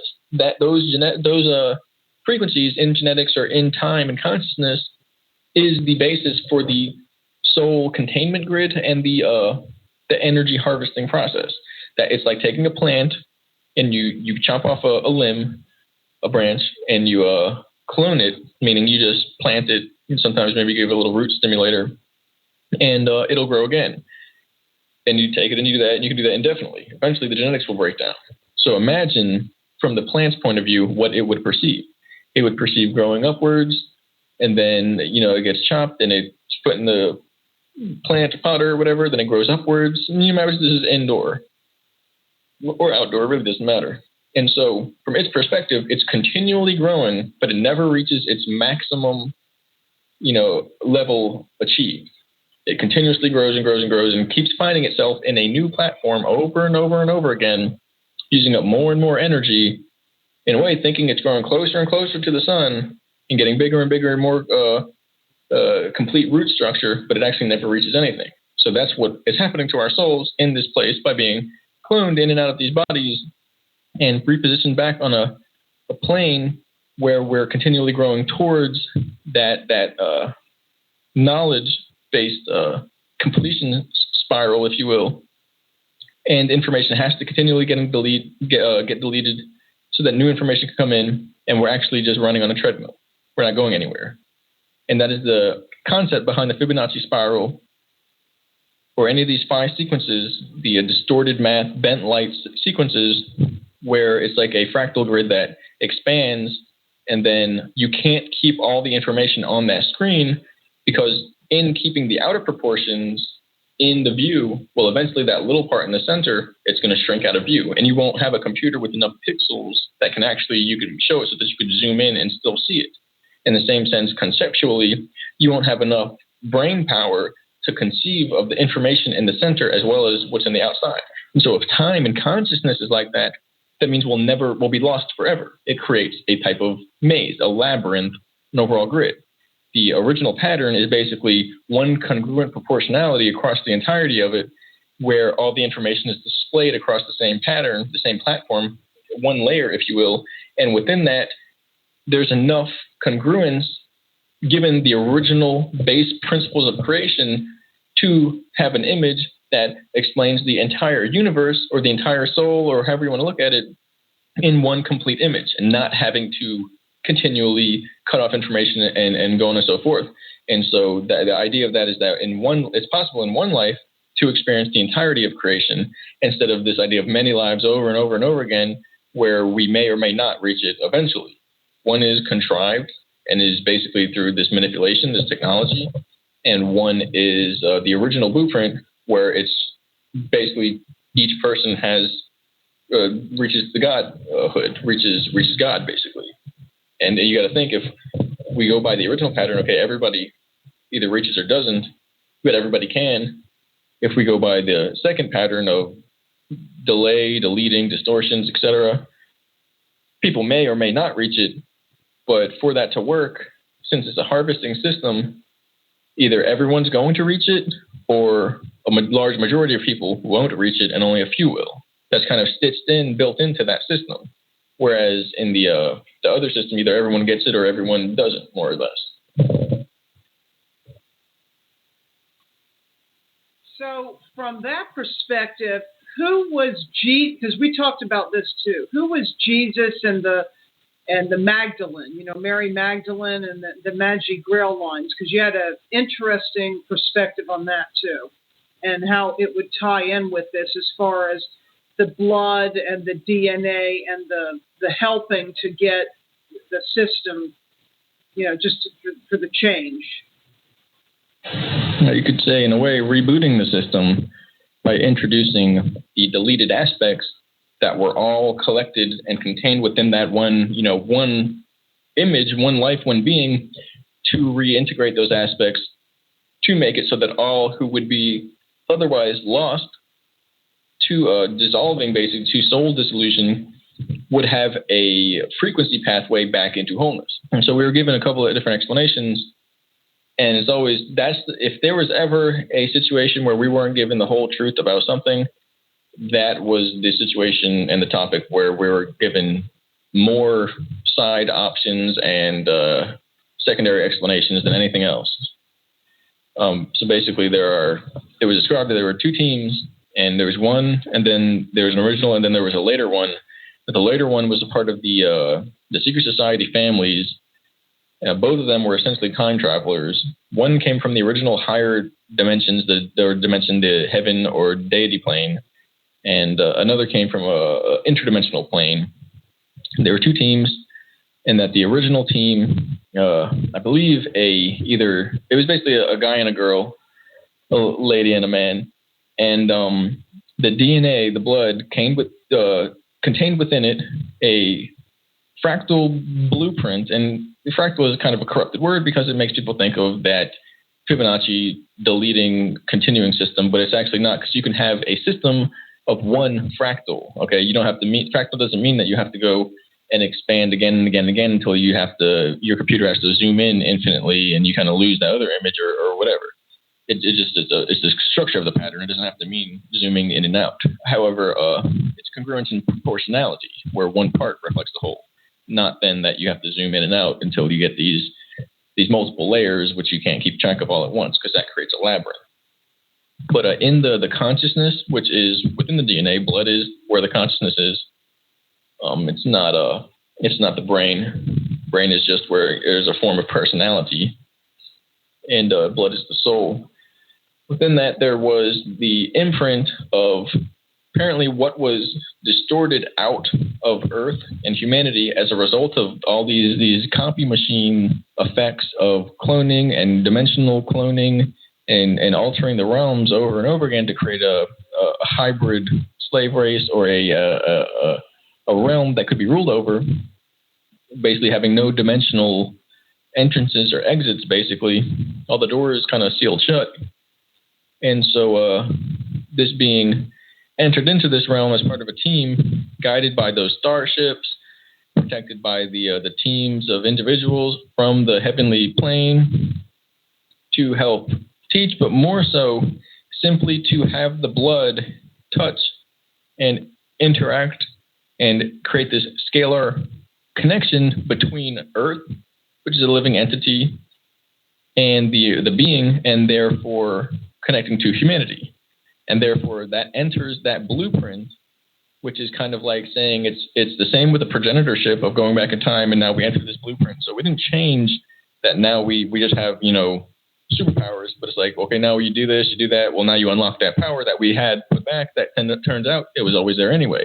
So this was the natural version where an entity, a being, came from that higher plane into the form of a human and merged with the Earth plane and the beings within Earth to add that blueprint into the DNA of everyone here consciously, because it's within the morphogenic field now.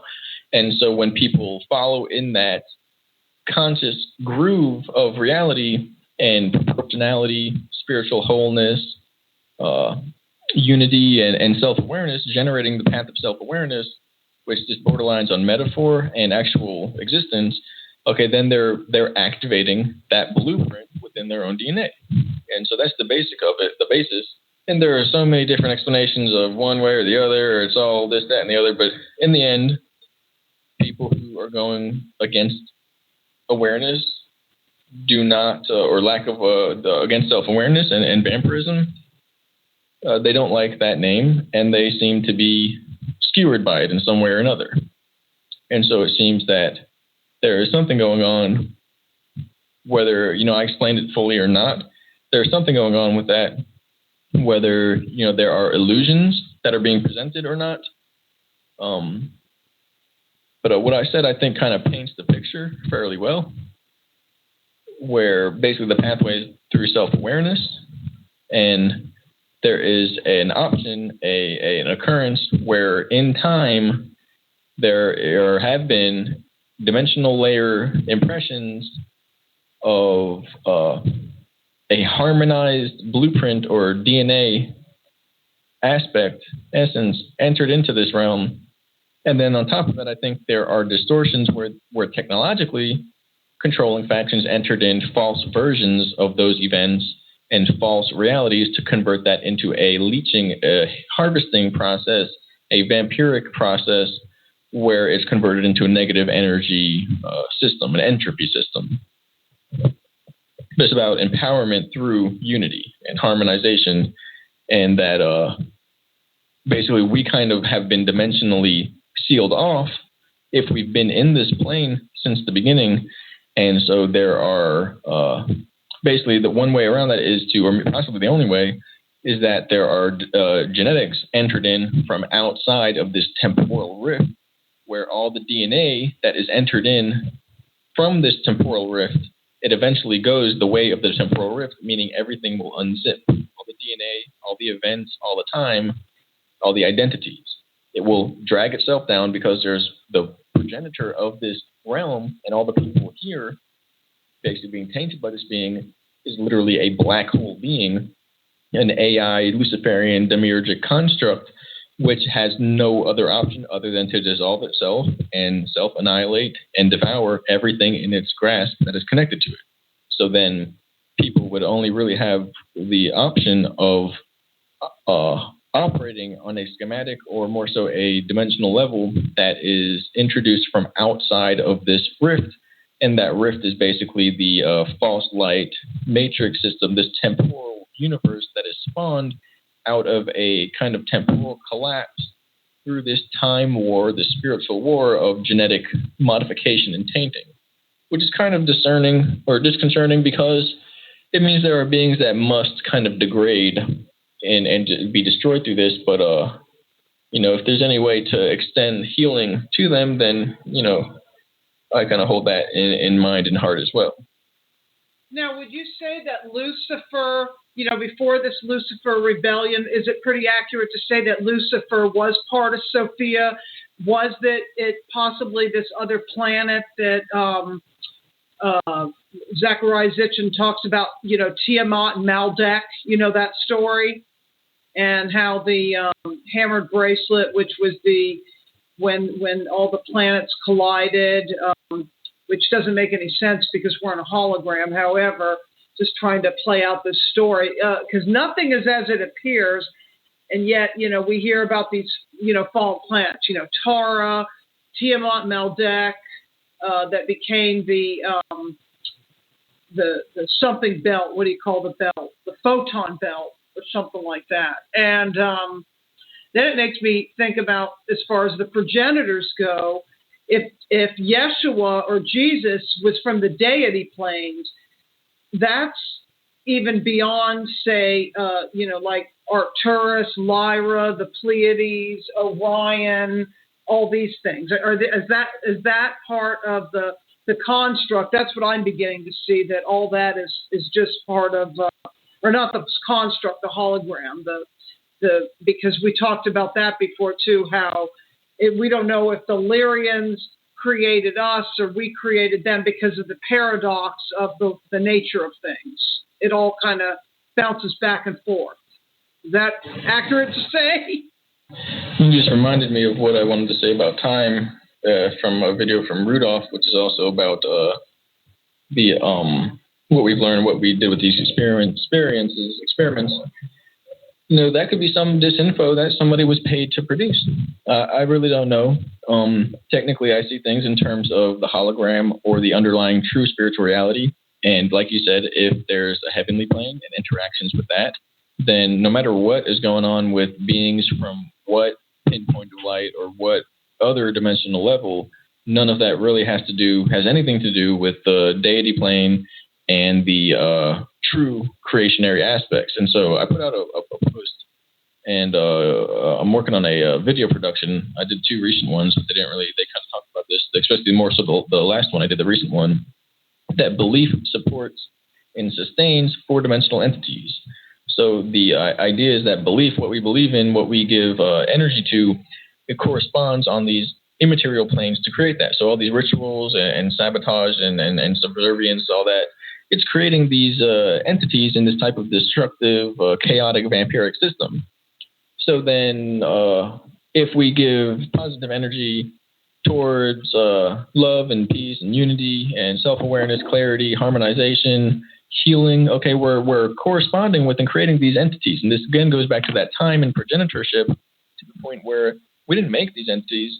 They already existed. We just aligned our existence with them, and we open up our realm into that type of almost like an umbrella of encompassed by these beings in this realm.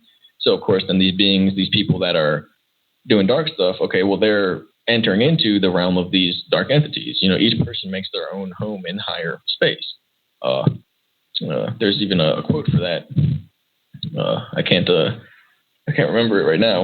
And so what, as far as who created who and this, that, and the other, a lot of this could be, if it's confusing, eventually, best, I can say, is kind of look past it. And I know a lot of my information is confusing, but I'll try and do my best. But the point is, it's not confusing what I'm saying now. Go towards the higher realm. What you feel, what you emit, what your bioemissions are basically your emotional and mental emissions that are being aligned with through your body and your mind. That's corresponding and aligning you with a future and a higher dimensional existence, a spiritual existence, which is in respect to the frequency of those emissions, meaning how you make others feel or allow others to feel, or the majority of that, and how you feel yourself and intend, and what you intend, and where your intention is placed, and the frequency of what you're feeling and accepting within yourself. If those frequencies go into the heart of man, there's a lot of quotes on that. Okay, that's what they're opening themselves up to. That's the house, that's the frequency, that's the soul group, the imprint, the impression that they're opening into themselves. They're becoming, that dark father. If the heart is pure and clean and clear, and they're holding those intentions, the mind focusing on that, and the heart feeling that, okay, then they're entering into that and they're creating that. And so that's the point of it. We can talk about crisscross patterns in the sky with different realities that we haven't met yet all we want. But that's not going to change the fact that all of it is right here in front of us, multiplexed over the same channel, which is basically the universe.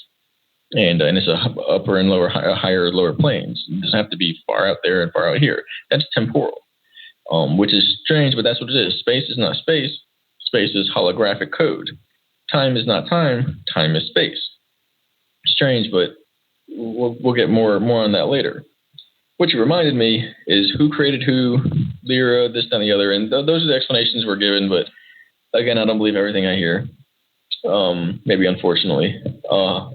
And so Rudolph of Germany, great video he just made. So basically, if we look out, we will get light from stars or holograms, and this is going into the hologram version of reality, but it'll break down into understanding how that really can't exist linearly as a concrete construct, because we can violate it all. We can just tangle it all up to the point where it doesn't make sense. We read the book from the back to the front, and then top to bottom. It's like, well, then it's not a book. It's upside down picture, encrypted, codogram or whatever they're called, cryptogram.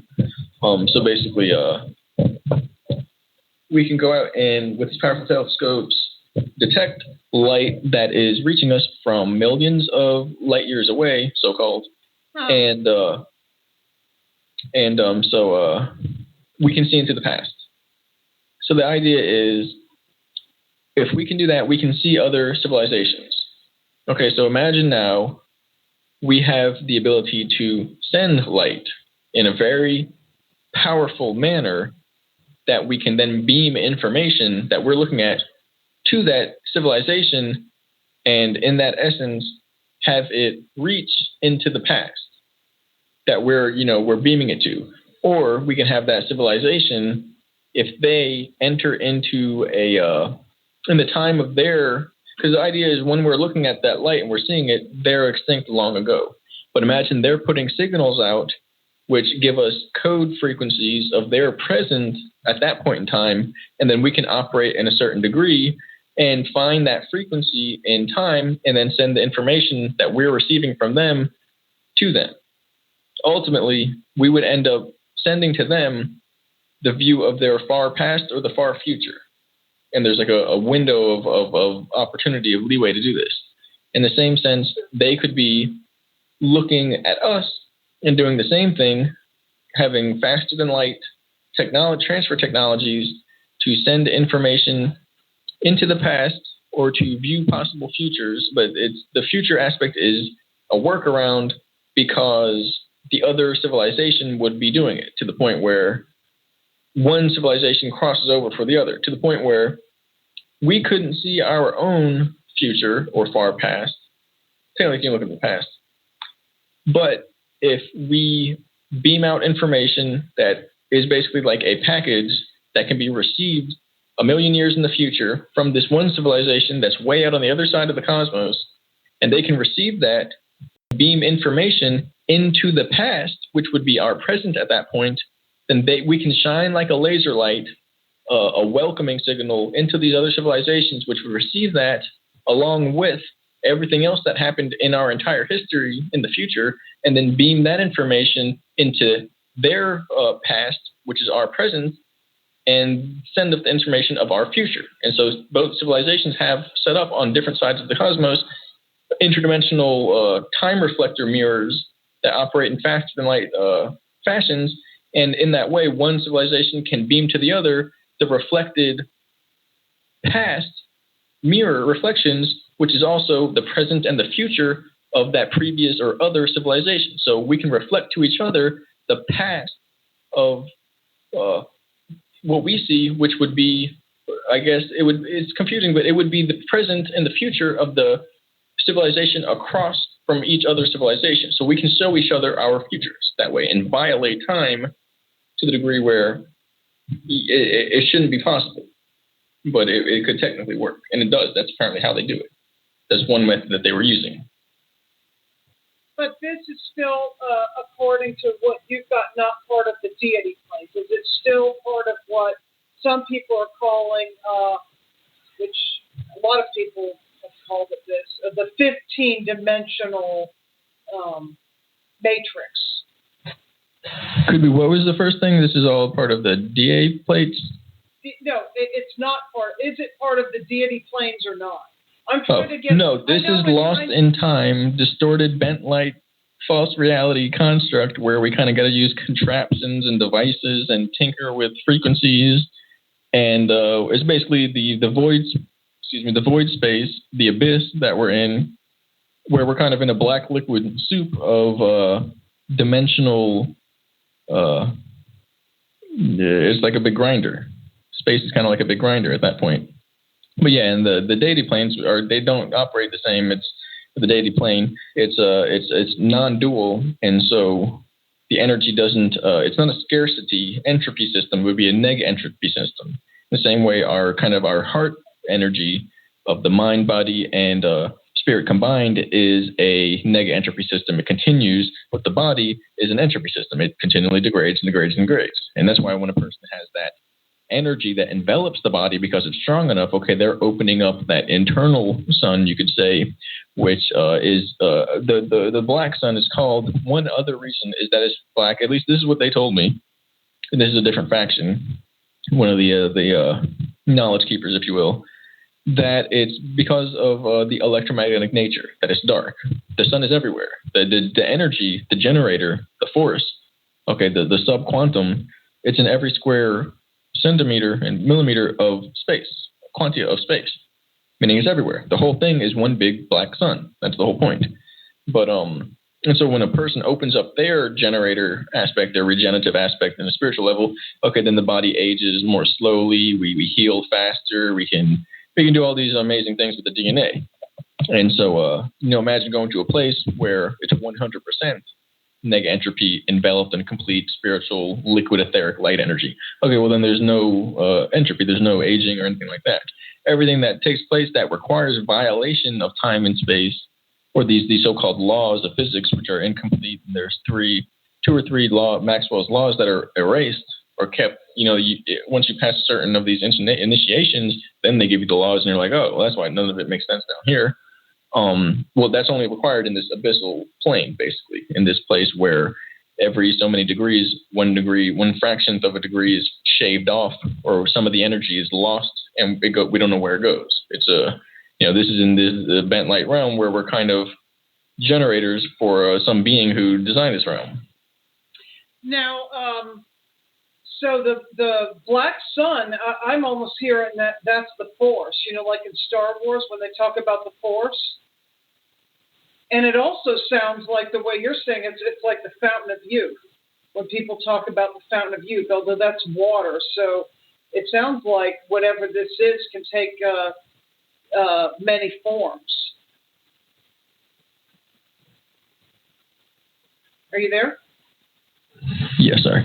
Yeah, and it could be, and as well, this could be deception. It's some type of demonic possession entity, spirit, or some type of dark consciousness that is given to them through this underworld spiritual exchange system. I think it depends on how a person looks at it. Whether one way is basically for selfishness, and that degrades and becomes an addicting vampiric system that enslaves and entrains, and one way is basically just a way of representing the deity planes, which is basically a pathway out of the abyss, not a way to remain in the abyss and have all the power you want in the universe. There's kind of two different ways of taking it, and they pretty much seem reasonable that one leads into oppression and damnation, one way leads into self-awareness and unification. So, what are we all doing here? And how do we get out? Hold on one second. I gotta find this this video. Maybe I'm on the external mic, so maybe it won't. Maybe it won't. I mean, it was coming to me. I was seeing a vertical plant can only grow vertical for so long. Then it hits frequency fence. It starts growing horizontal, then going down. And what I saw this plant making was like the tube torus, where it's generating energy. And I'm sure, anti-gravity can be that type of energy, but it's still a closed loop binary system. Right, it's a generator. Or it's a void, a box, a microverse, miniverse, like in Rick and Morty, except we're the flubs or whatever it is, and our emotional energy is the fuel for the generator. And so basically, it's the video by Yellow Rose for Texas. The gist of it is, and this is actually what we experienced. I just happened to watch that video too. I mean, she came into my awareness. A friend of mine said, let's go back and watch her video from 2014. And then she came up with another one. She hadn't come up with one until just recently. Yeah, she was gone for 2 years, and I just saw her. People have said, have you seen Yellow Rose, blah, blah, blah. And I actually heard about her in the bases. So that's kind of interesting. But I didn't find too much interesting with the material. However, as far as the hologram, that's pretty much how it's supposed to work, with vortexes and gears that everything runs on, like a clock, like these ancient drawings of the stars and the sun and the sky being a part of a grid and a clock. However, again, that's kind of where, there's condemnation for the worshiper of stars and time, the observers of times and things like that, because these are all part of the false light holographic system. But, basically, her recent video on that is that one. That was part of what we experienced. They even said there's going to be some of these starships in what they call the what is it called, man? It's like the back stairway for an office or something like that. Or like on the side of a city street where there's like delivery streets that are off it. I can't remember. Anyway. So basically, service stairwell, and they literally were telling me, some are going to be over there, some are going to walk out the front path, the front door, basically, and some are going to get stuck here and they're going to dissolve. That's how it's going to work. They're going to turn it into the background radiation of this place, and then this whole place then is going to collapse into an infinitely small singularity point, and there's no return from that, which is daunting. It's an erasure from time, but so basically, the idea is that humanity has been caught within a spiritual war where their essences, their identity, their spiritual self and force, and their souls is the wagers of war. It is the bounty of war.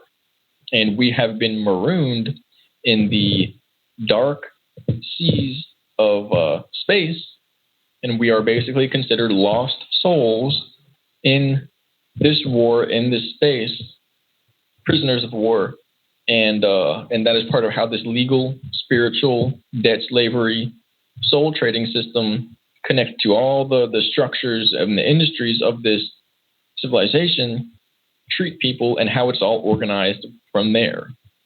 But ultimately, one way or another, we fell and hit our heads and fell down a dimensional hill into this place. We forgot who we are because we have amnesia. Maybe we're in our parents' house in a bed shivering with a fever right now, spiritually. Who knows?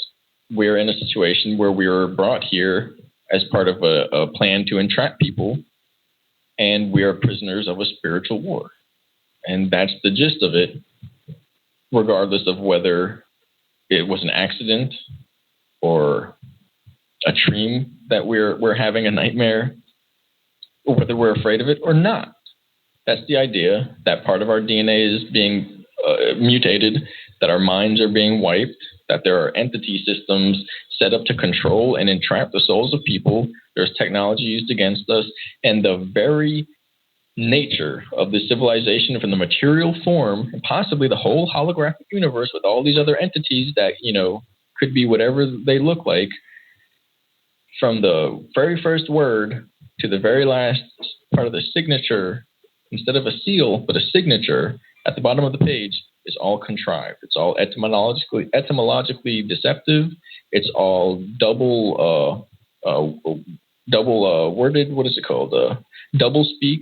It's all contrived and manipulative and psychologically. It's basically all creating obstacles and barriers between our true spiritual nature and identity and our memories and our original home and where we are now, which is basically a dimensional rift away from that place in this type of false reality, which is based upon that bent light system of illusion and ultimately broken laws of physics, which do not add up fully.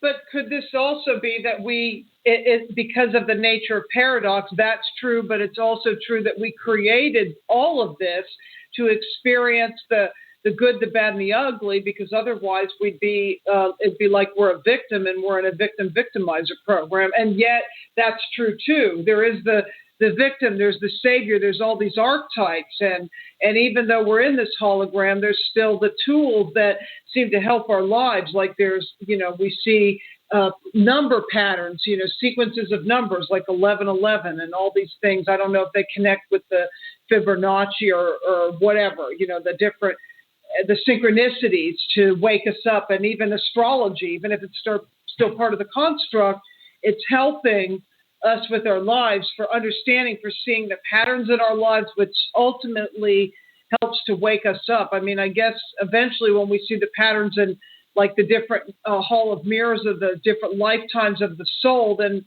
maybe that comes into the singularity of all those identities merge. And that is, I mean, to me, that's like, I think enlightenment is the understanding of how all this connects. I mean, maybe that was what the experience of what the Buddha was, where he was thinking all these, the demons of the demiurge were all projections of his mind. That's what, the way he saw it. You have to ask yourself the difference. Well, what's the difference if we created the idea of victimhood and therefore we're not really victims, or we were trapped in the system and therefore it's still not really victims because, well, then our true nature is not this, but yet we're still trapped here. And the result is more or less the same.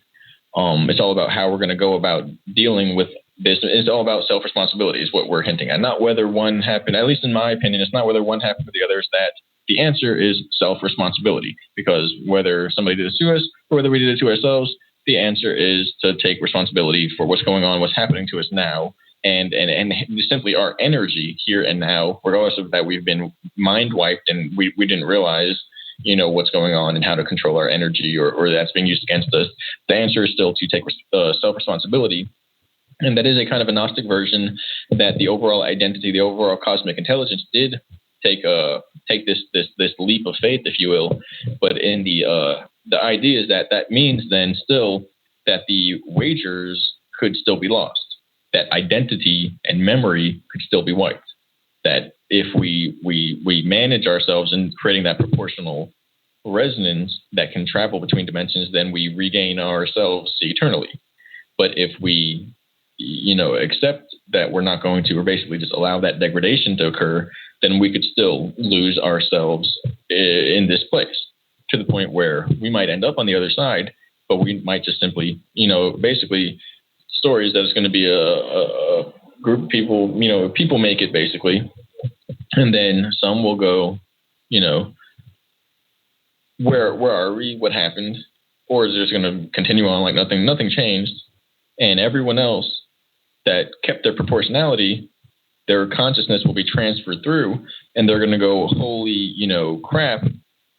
Do you guys realize what just happened and what happened to us and we almost just lost, and how many of us almost just spiritually got wiped from existence? And, thank goodness we're here now. And those people will do that and rejoice, and the others will just go, what? What are you talking about?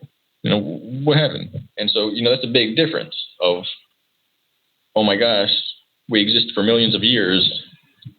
Look what we just learned and what we just went through, versus, I don't remember anything. What are you talking about? Okay, so big thing, but and again, you can see it both ways. It's kind of interesting, looking into Sophia and the overall intelligence, but as well that one identity from this plane will have to have a way of merging back into that higher plane. And if there is not a pathway developed, there really won't be a method that's viable to translate one's information and identity here in this matrix system into the actual universe, which is non-holographic, higher dimensional. Very confusing, in other words. It's like islands of eternities.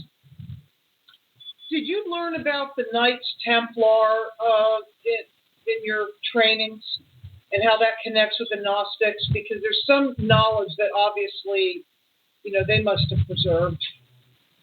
Yeah, that gets pretty weird. I'll just say the best portion of that is that, I'll say the worst is that every group was infiltrated by this type of parasite nonsense being, whatever you want to call it, this devourer of consciousness and soul energy. And the best of that is that there are groups from ancient times that have been ordained spiritually and devoted to protecting the original knowledge, the original memories, and therefore the original presence of humanity. But again, it gets really weird once you start introducing these infiltrations of basically interdimensional invasion forces into all these groups, because the more prominent the group was in protecting, the more heavily, more or less, they were infiltrated. Do you think it's possible, I don't know, how accurate now is the Bible? There's like another way of looking at the Bible as far as codex and certain things written down. And one of the verses in the Bible, and I've noticed people quoting the Bible again, it's actually quite strange, just people that I never thought would do it have been doing it. And one Bible verse that comes to me is, we shall be changed in the twinkling of an eye, and something about there's people that are dead that will be transformed, and there's also people that will be alive. And, there's been, talk of the rapture, and I never subscribed to any of that. But I wonder if it's going through this thing of somehow when the matrix totally collapses and we go into this organic state, could that happen while we're alive? Or, how is that going to, is that like a twinkling in the eye, or is that going to take place over 100 years, or don't you know, or hundreds of years? This is, they're all talking about the advanced technology. There are some people who say they have written code into the Bible. There are some say that it is all, contrived and confusing. Some say that it's been added to and rewritten by these kings and rulers. Ultimately, there's original knowledge that comes from spiritual texts that is reworked into mind control systems. For instance, you tell people not to do certain things, commandments. Okay, well, there are original commandments, and the original commandment said, be loving, enjoy these aspects of life because they will bring you these spiritual fruits. It didn't say not to do this. That's not gonna. That's gonna cause people to continuously make the wrong mistakes by having everything viewed in a negative light. So they reworked and changed a lot of these things. And a lot of the stories are allegorical, but in the same sense, when viewed in the right light, they are literal translations of higher dimensional experiences, literally interdimensional experiences. And so it's confusing, but the notions there and the nature of the ideas is one of the ways to learn, as well as certain other issues. But I really don't look into the codes or too many things like that and prophecy and stuff like that. It's just that once you get into direct prophecy, they're talking about basically early time travel experiences and people who came through time on these operations to try and warn people of previous times of how to avoid this AI mind control system, which is basically a mindless beast that is just going to try and suck up and eat all the souls that it can get because it sees that as fuel and energy. And so, yeah, and then when there's like the dead will rise, okay, well, that's happened with these time effects. We've already seen that. People being changed, okay, well, DNA's been modified and the organ system's different now. We're seeing that. And then rapture and stuff like that occurring. Okay, so basically, if this happens while you're awake, you basically live in the identity you're in now into the heightened state, into eternity, into a higher dimensional state. If it happens in death, then a person is basically resurrected, but they're resurrected as the image of who they were when they were alive. One carries this power to transform consciously.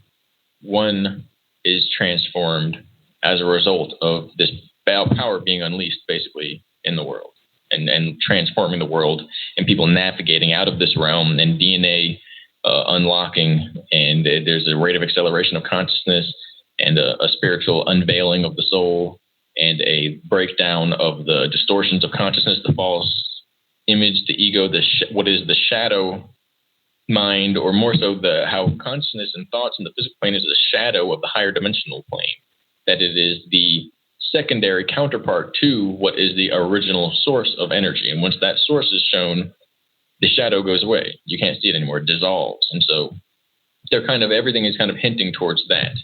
But that if this happens while a person maintains wholeness, okay, they can exist in that reality. If they kind of get washed away, then their identity pretty much dissolves.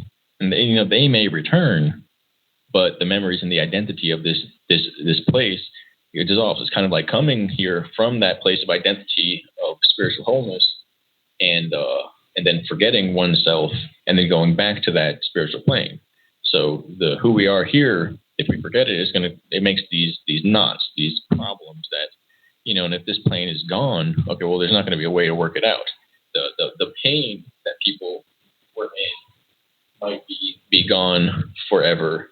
However, we won't be able to get back what we lose here if we allow that to kind of determine who we are. So it's that's all warning about those events. As well, maybe it's a little bit confusing. However, maybe the operatives that went back in time for that didn't know what they were talking about. I know a lot of it is relative, though. Yeah, we'll have to do another show on all this. We only have about 14 minutes remaining. What I want to ask you is, because I think this is an important question.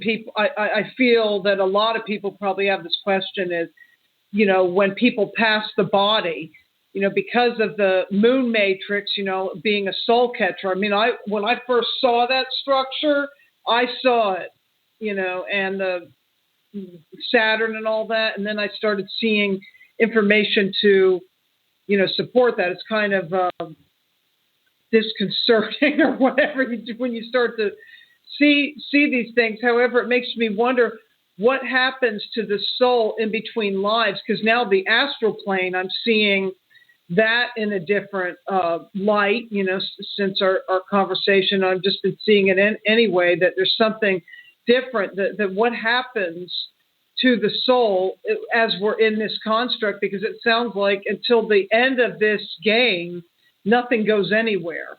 I mean, I don't think things leave until it's all over, said and done. And we know this is the last go around of this, that it actually, because of entropy, it can't exist anymore in the state that it's in. So has everything just been going round and round here, and there's actually no way out of here? Or can beings come and go in and out of here? Do some actually choose to, from what you understand, come in and out of this realm from, say, because could somebody leave? So the world goes round and round because it's an energy plant. It's world, if you will. And so beings can travel to the deity plane if they contain that integral harmonic resonance with the original non-holographic identity and realm. They'll build a channel to it, and communication is capable. This is also possible in between what we call lives, which, that's basically just another version of saying that, the plant is being cloned and then put in another pot. Okay. So there may be only one legitimate real life that gets recloned over and over again through this false light system. And, the initial explanations for that is because, well, we're in a bent light broken dimensional rift. It's basically the event horizon of one big black hole. if we let the souls go out and they don't have that pathway back in, i.e., we don't all wait here in this realm until that pathway is opened back up again, well, those souls are instantly going to get devoured by these underworld beings, which are basically just things that have been here for millions of eons. They're just like big, huge, distorted animal beast things, and energy vampires. And so they're kind of like saving people, but again, they're you got to really kind of go on your own impulse there, your own intuition. However, maybe even intuition can be contrived, but and so the beings that do that can do what they will. But again, then now that we're apparently close. I don't want to keep saying we're close, but yeah, it's what it is. And at least that's what I was told. And that's what it looks like. It's really weird. Everybody's getting in on the act now. So hold that thought, that good intention in heart and mind, and we'll see where it goes. Is that 100 monkeys? But with the entropy level, imagine it's kind of like the doors are shutting, and they're like automatic doors at an office building where they kind of like lower down, or maybe very slowly, like big concrete doors. So when they're open, you can go, back and forth. Imagine they're shutting now. Well, if you leave now, you might not be able to get back in. So if you're fine and you're capable of leaving, well, then fine, you might have made the decision to do that. But if you're planning on assisting in this time, then if you leave now, you might not get back in. So that means that no one's leaving now if they plan on assisting. Everyone here is staying here for the big finish.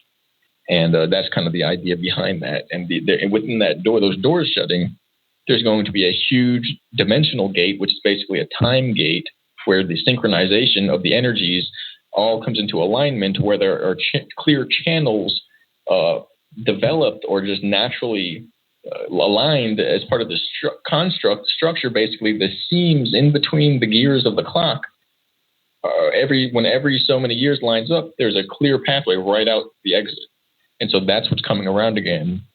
And they're going to beam people through as long as people made the effort to proportionally balance their energies and keep mind, body, and spirit in congruence to the point where they're creating a whole entity, a whole image of self, and actually a whole self, instead of just one or the other, the body, the ego, the emotional self, instead of just image, basically.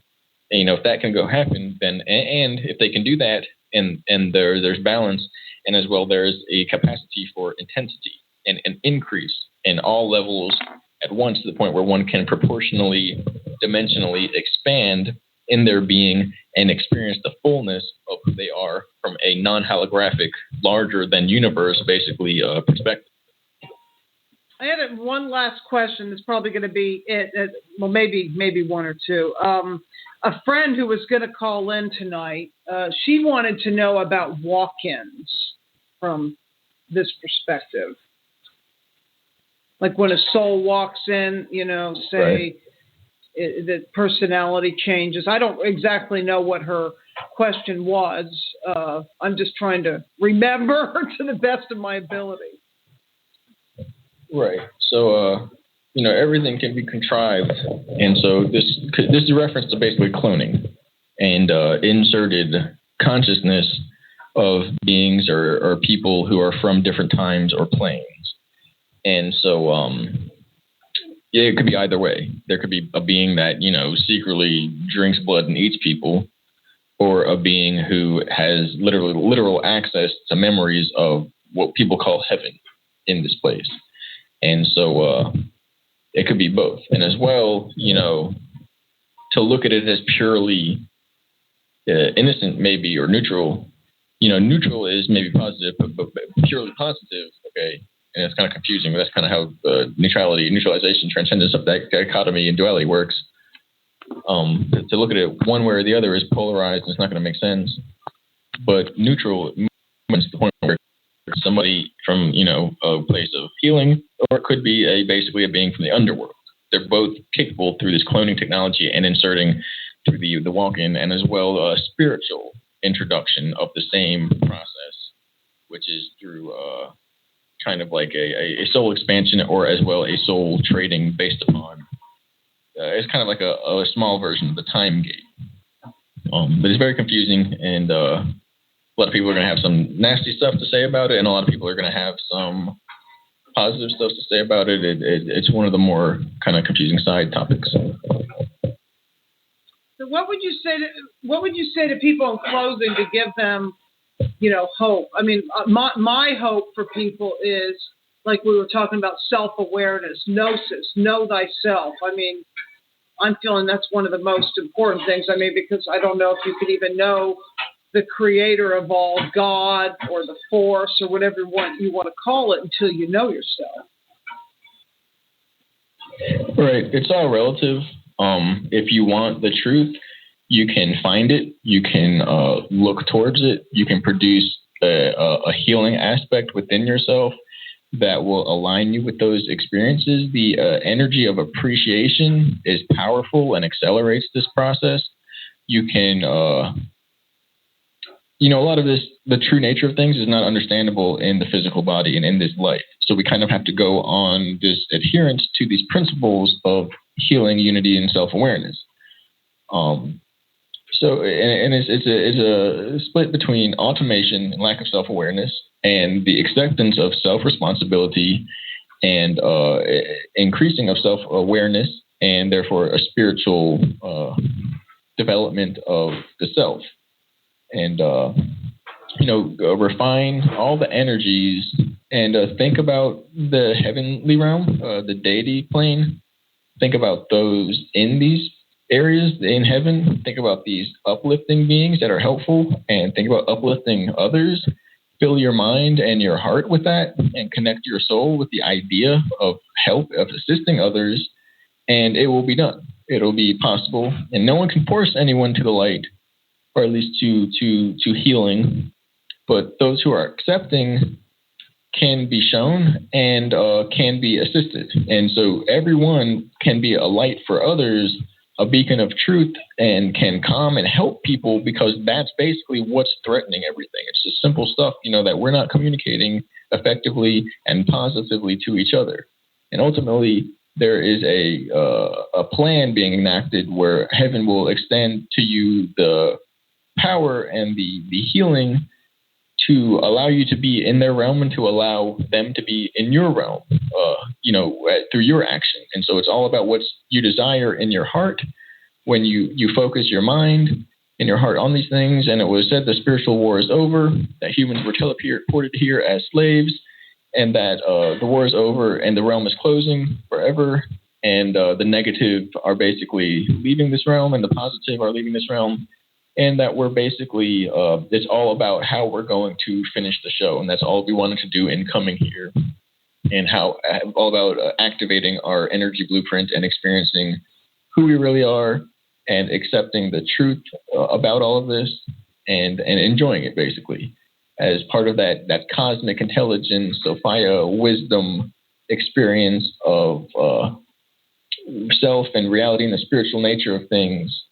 So that we learn from what has happened, and it's basically like a big cosmic journey at that point. And refine your energies, dream therapy, from the food intake to what you eat with your mind and what you emit with your mouth, and all these things, and refine them to only being what you want, an unspiritual level. Not just what you feel you want, but what you actually you need in terms of wholeness, self-awareness, clarity, unity, and healing. And that's really the goal here. That's the message. There's a whole bunch of confusing stuff in between there, and it's kind of useful for understanding what's going on, at least, if you want to understand, and it can motivate people in this process. You have a lot of great YouTube videos. People, what's the best way for them to get a hold of you? I mean, we'll have to do this again. I mean, there's so many places we can go with all the information. We're running out of time, however, now. So, let's get your contact information out so people can get a hold of you. Okay, there's the main blog, which is Aug Tellez, AugTellez.wordpress.com. There's the Facebook, and there is the YouTube under the same name. There's a contact on the 90 first menu. seconds. of the WordPress blog, and the email there is at waldorf42@yahoo.com, at then Waldorf, WALDORF 42 @yahoo. And you can send me a message there. I'm getting more and more messages now, and they're kind of getting backed up, so it's kind of like a cost risk reward analysis with partitioning my time. So I'll try to get to everyone, though. I have a lot of ongoing conversations. I kind of want to shout out to a few people. Spencer Eskridge, look into him. He's been getting out there more. Lily Earthling. There's a few more, but that's my Facebook friends list: Septicus Boza and Randy Moggins, Laura Leon. There's a few people that are they're kind of will be helpful for people. Emily Moyer. And thank you for this conversation. This went way deeper than I expected it to ever go. I enjoyed it. 10 seconds. I hope people enjoyed it as well and learned something. And I'll give my email. It's Hill, HILL, Night, NITE, Vision, VISION, @gmail.com. I don't know if we're on anymore. Thank you. Are you still there? Stay with me just for a minute. Okay, I'm going to go ahead and put this out.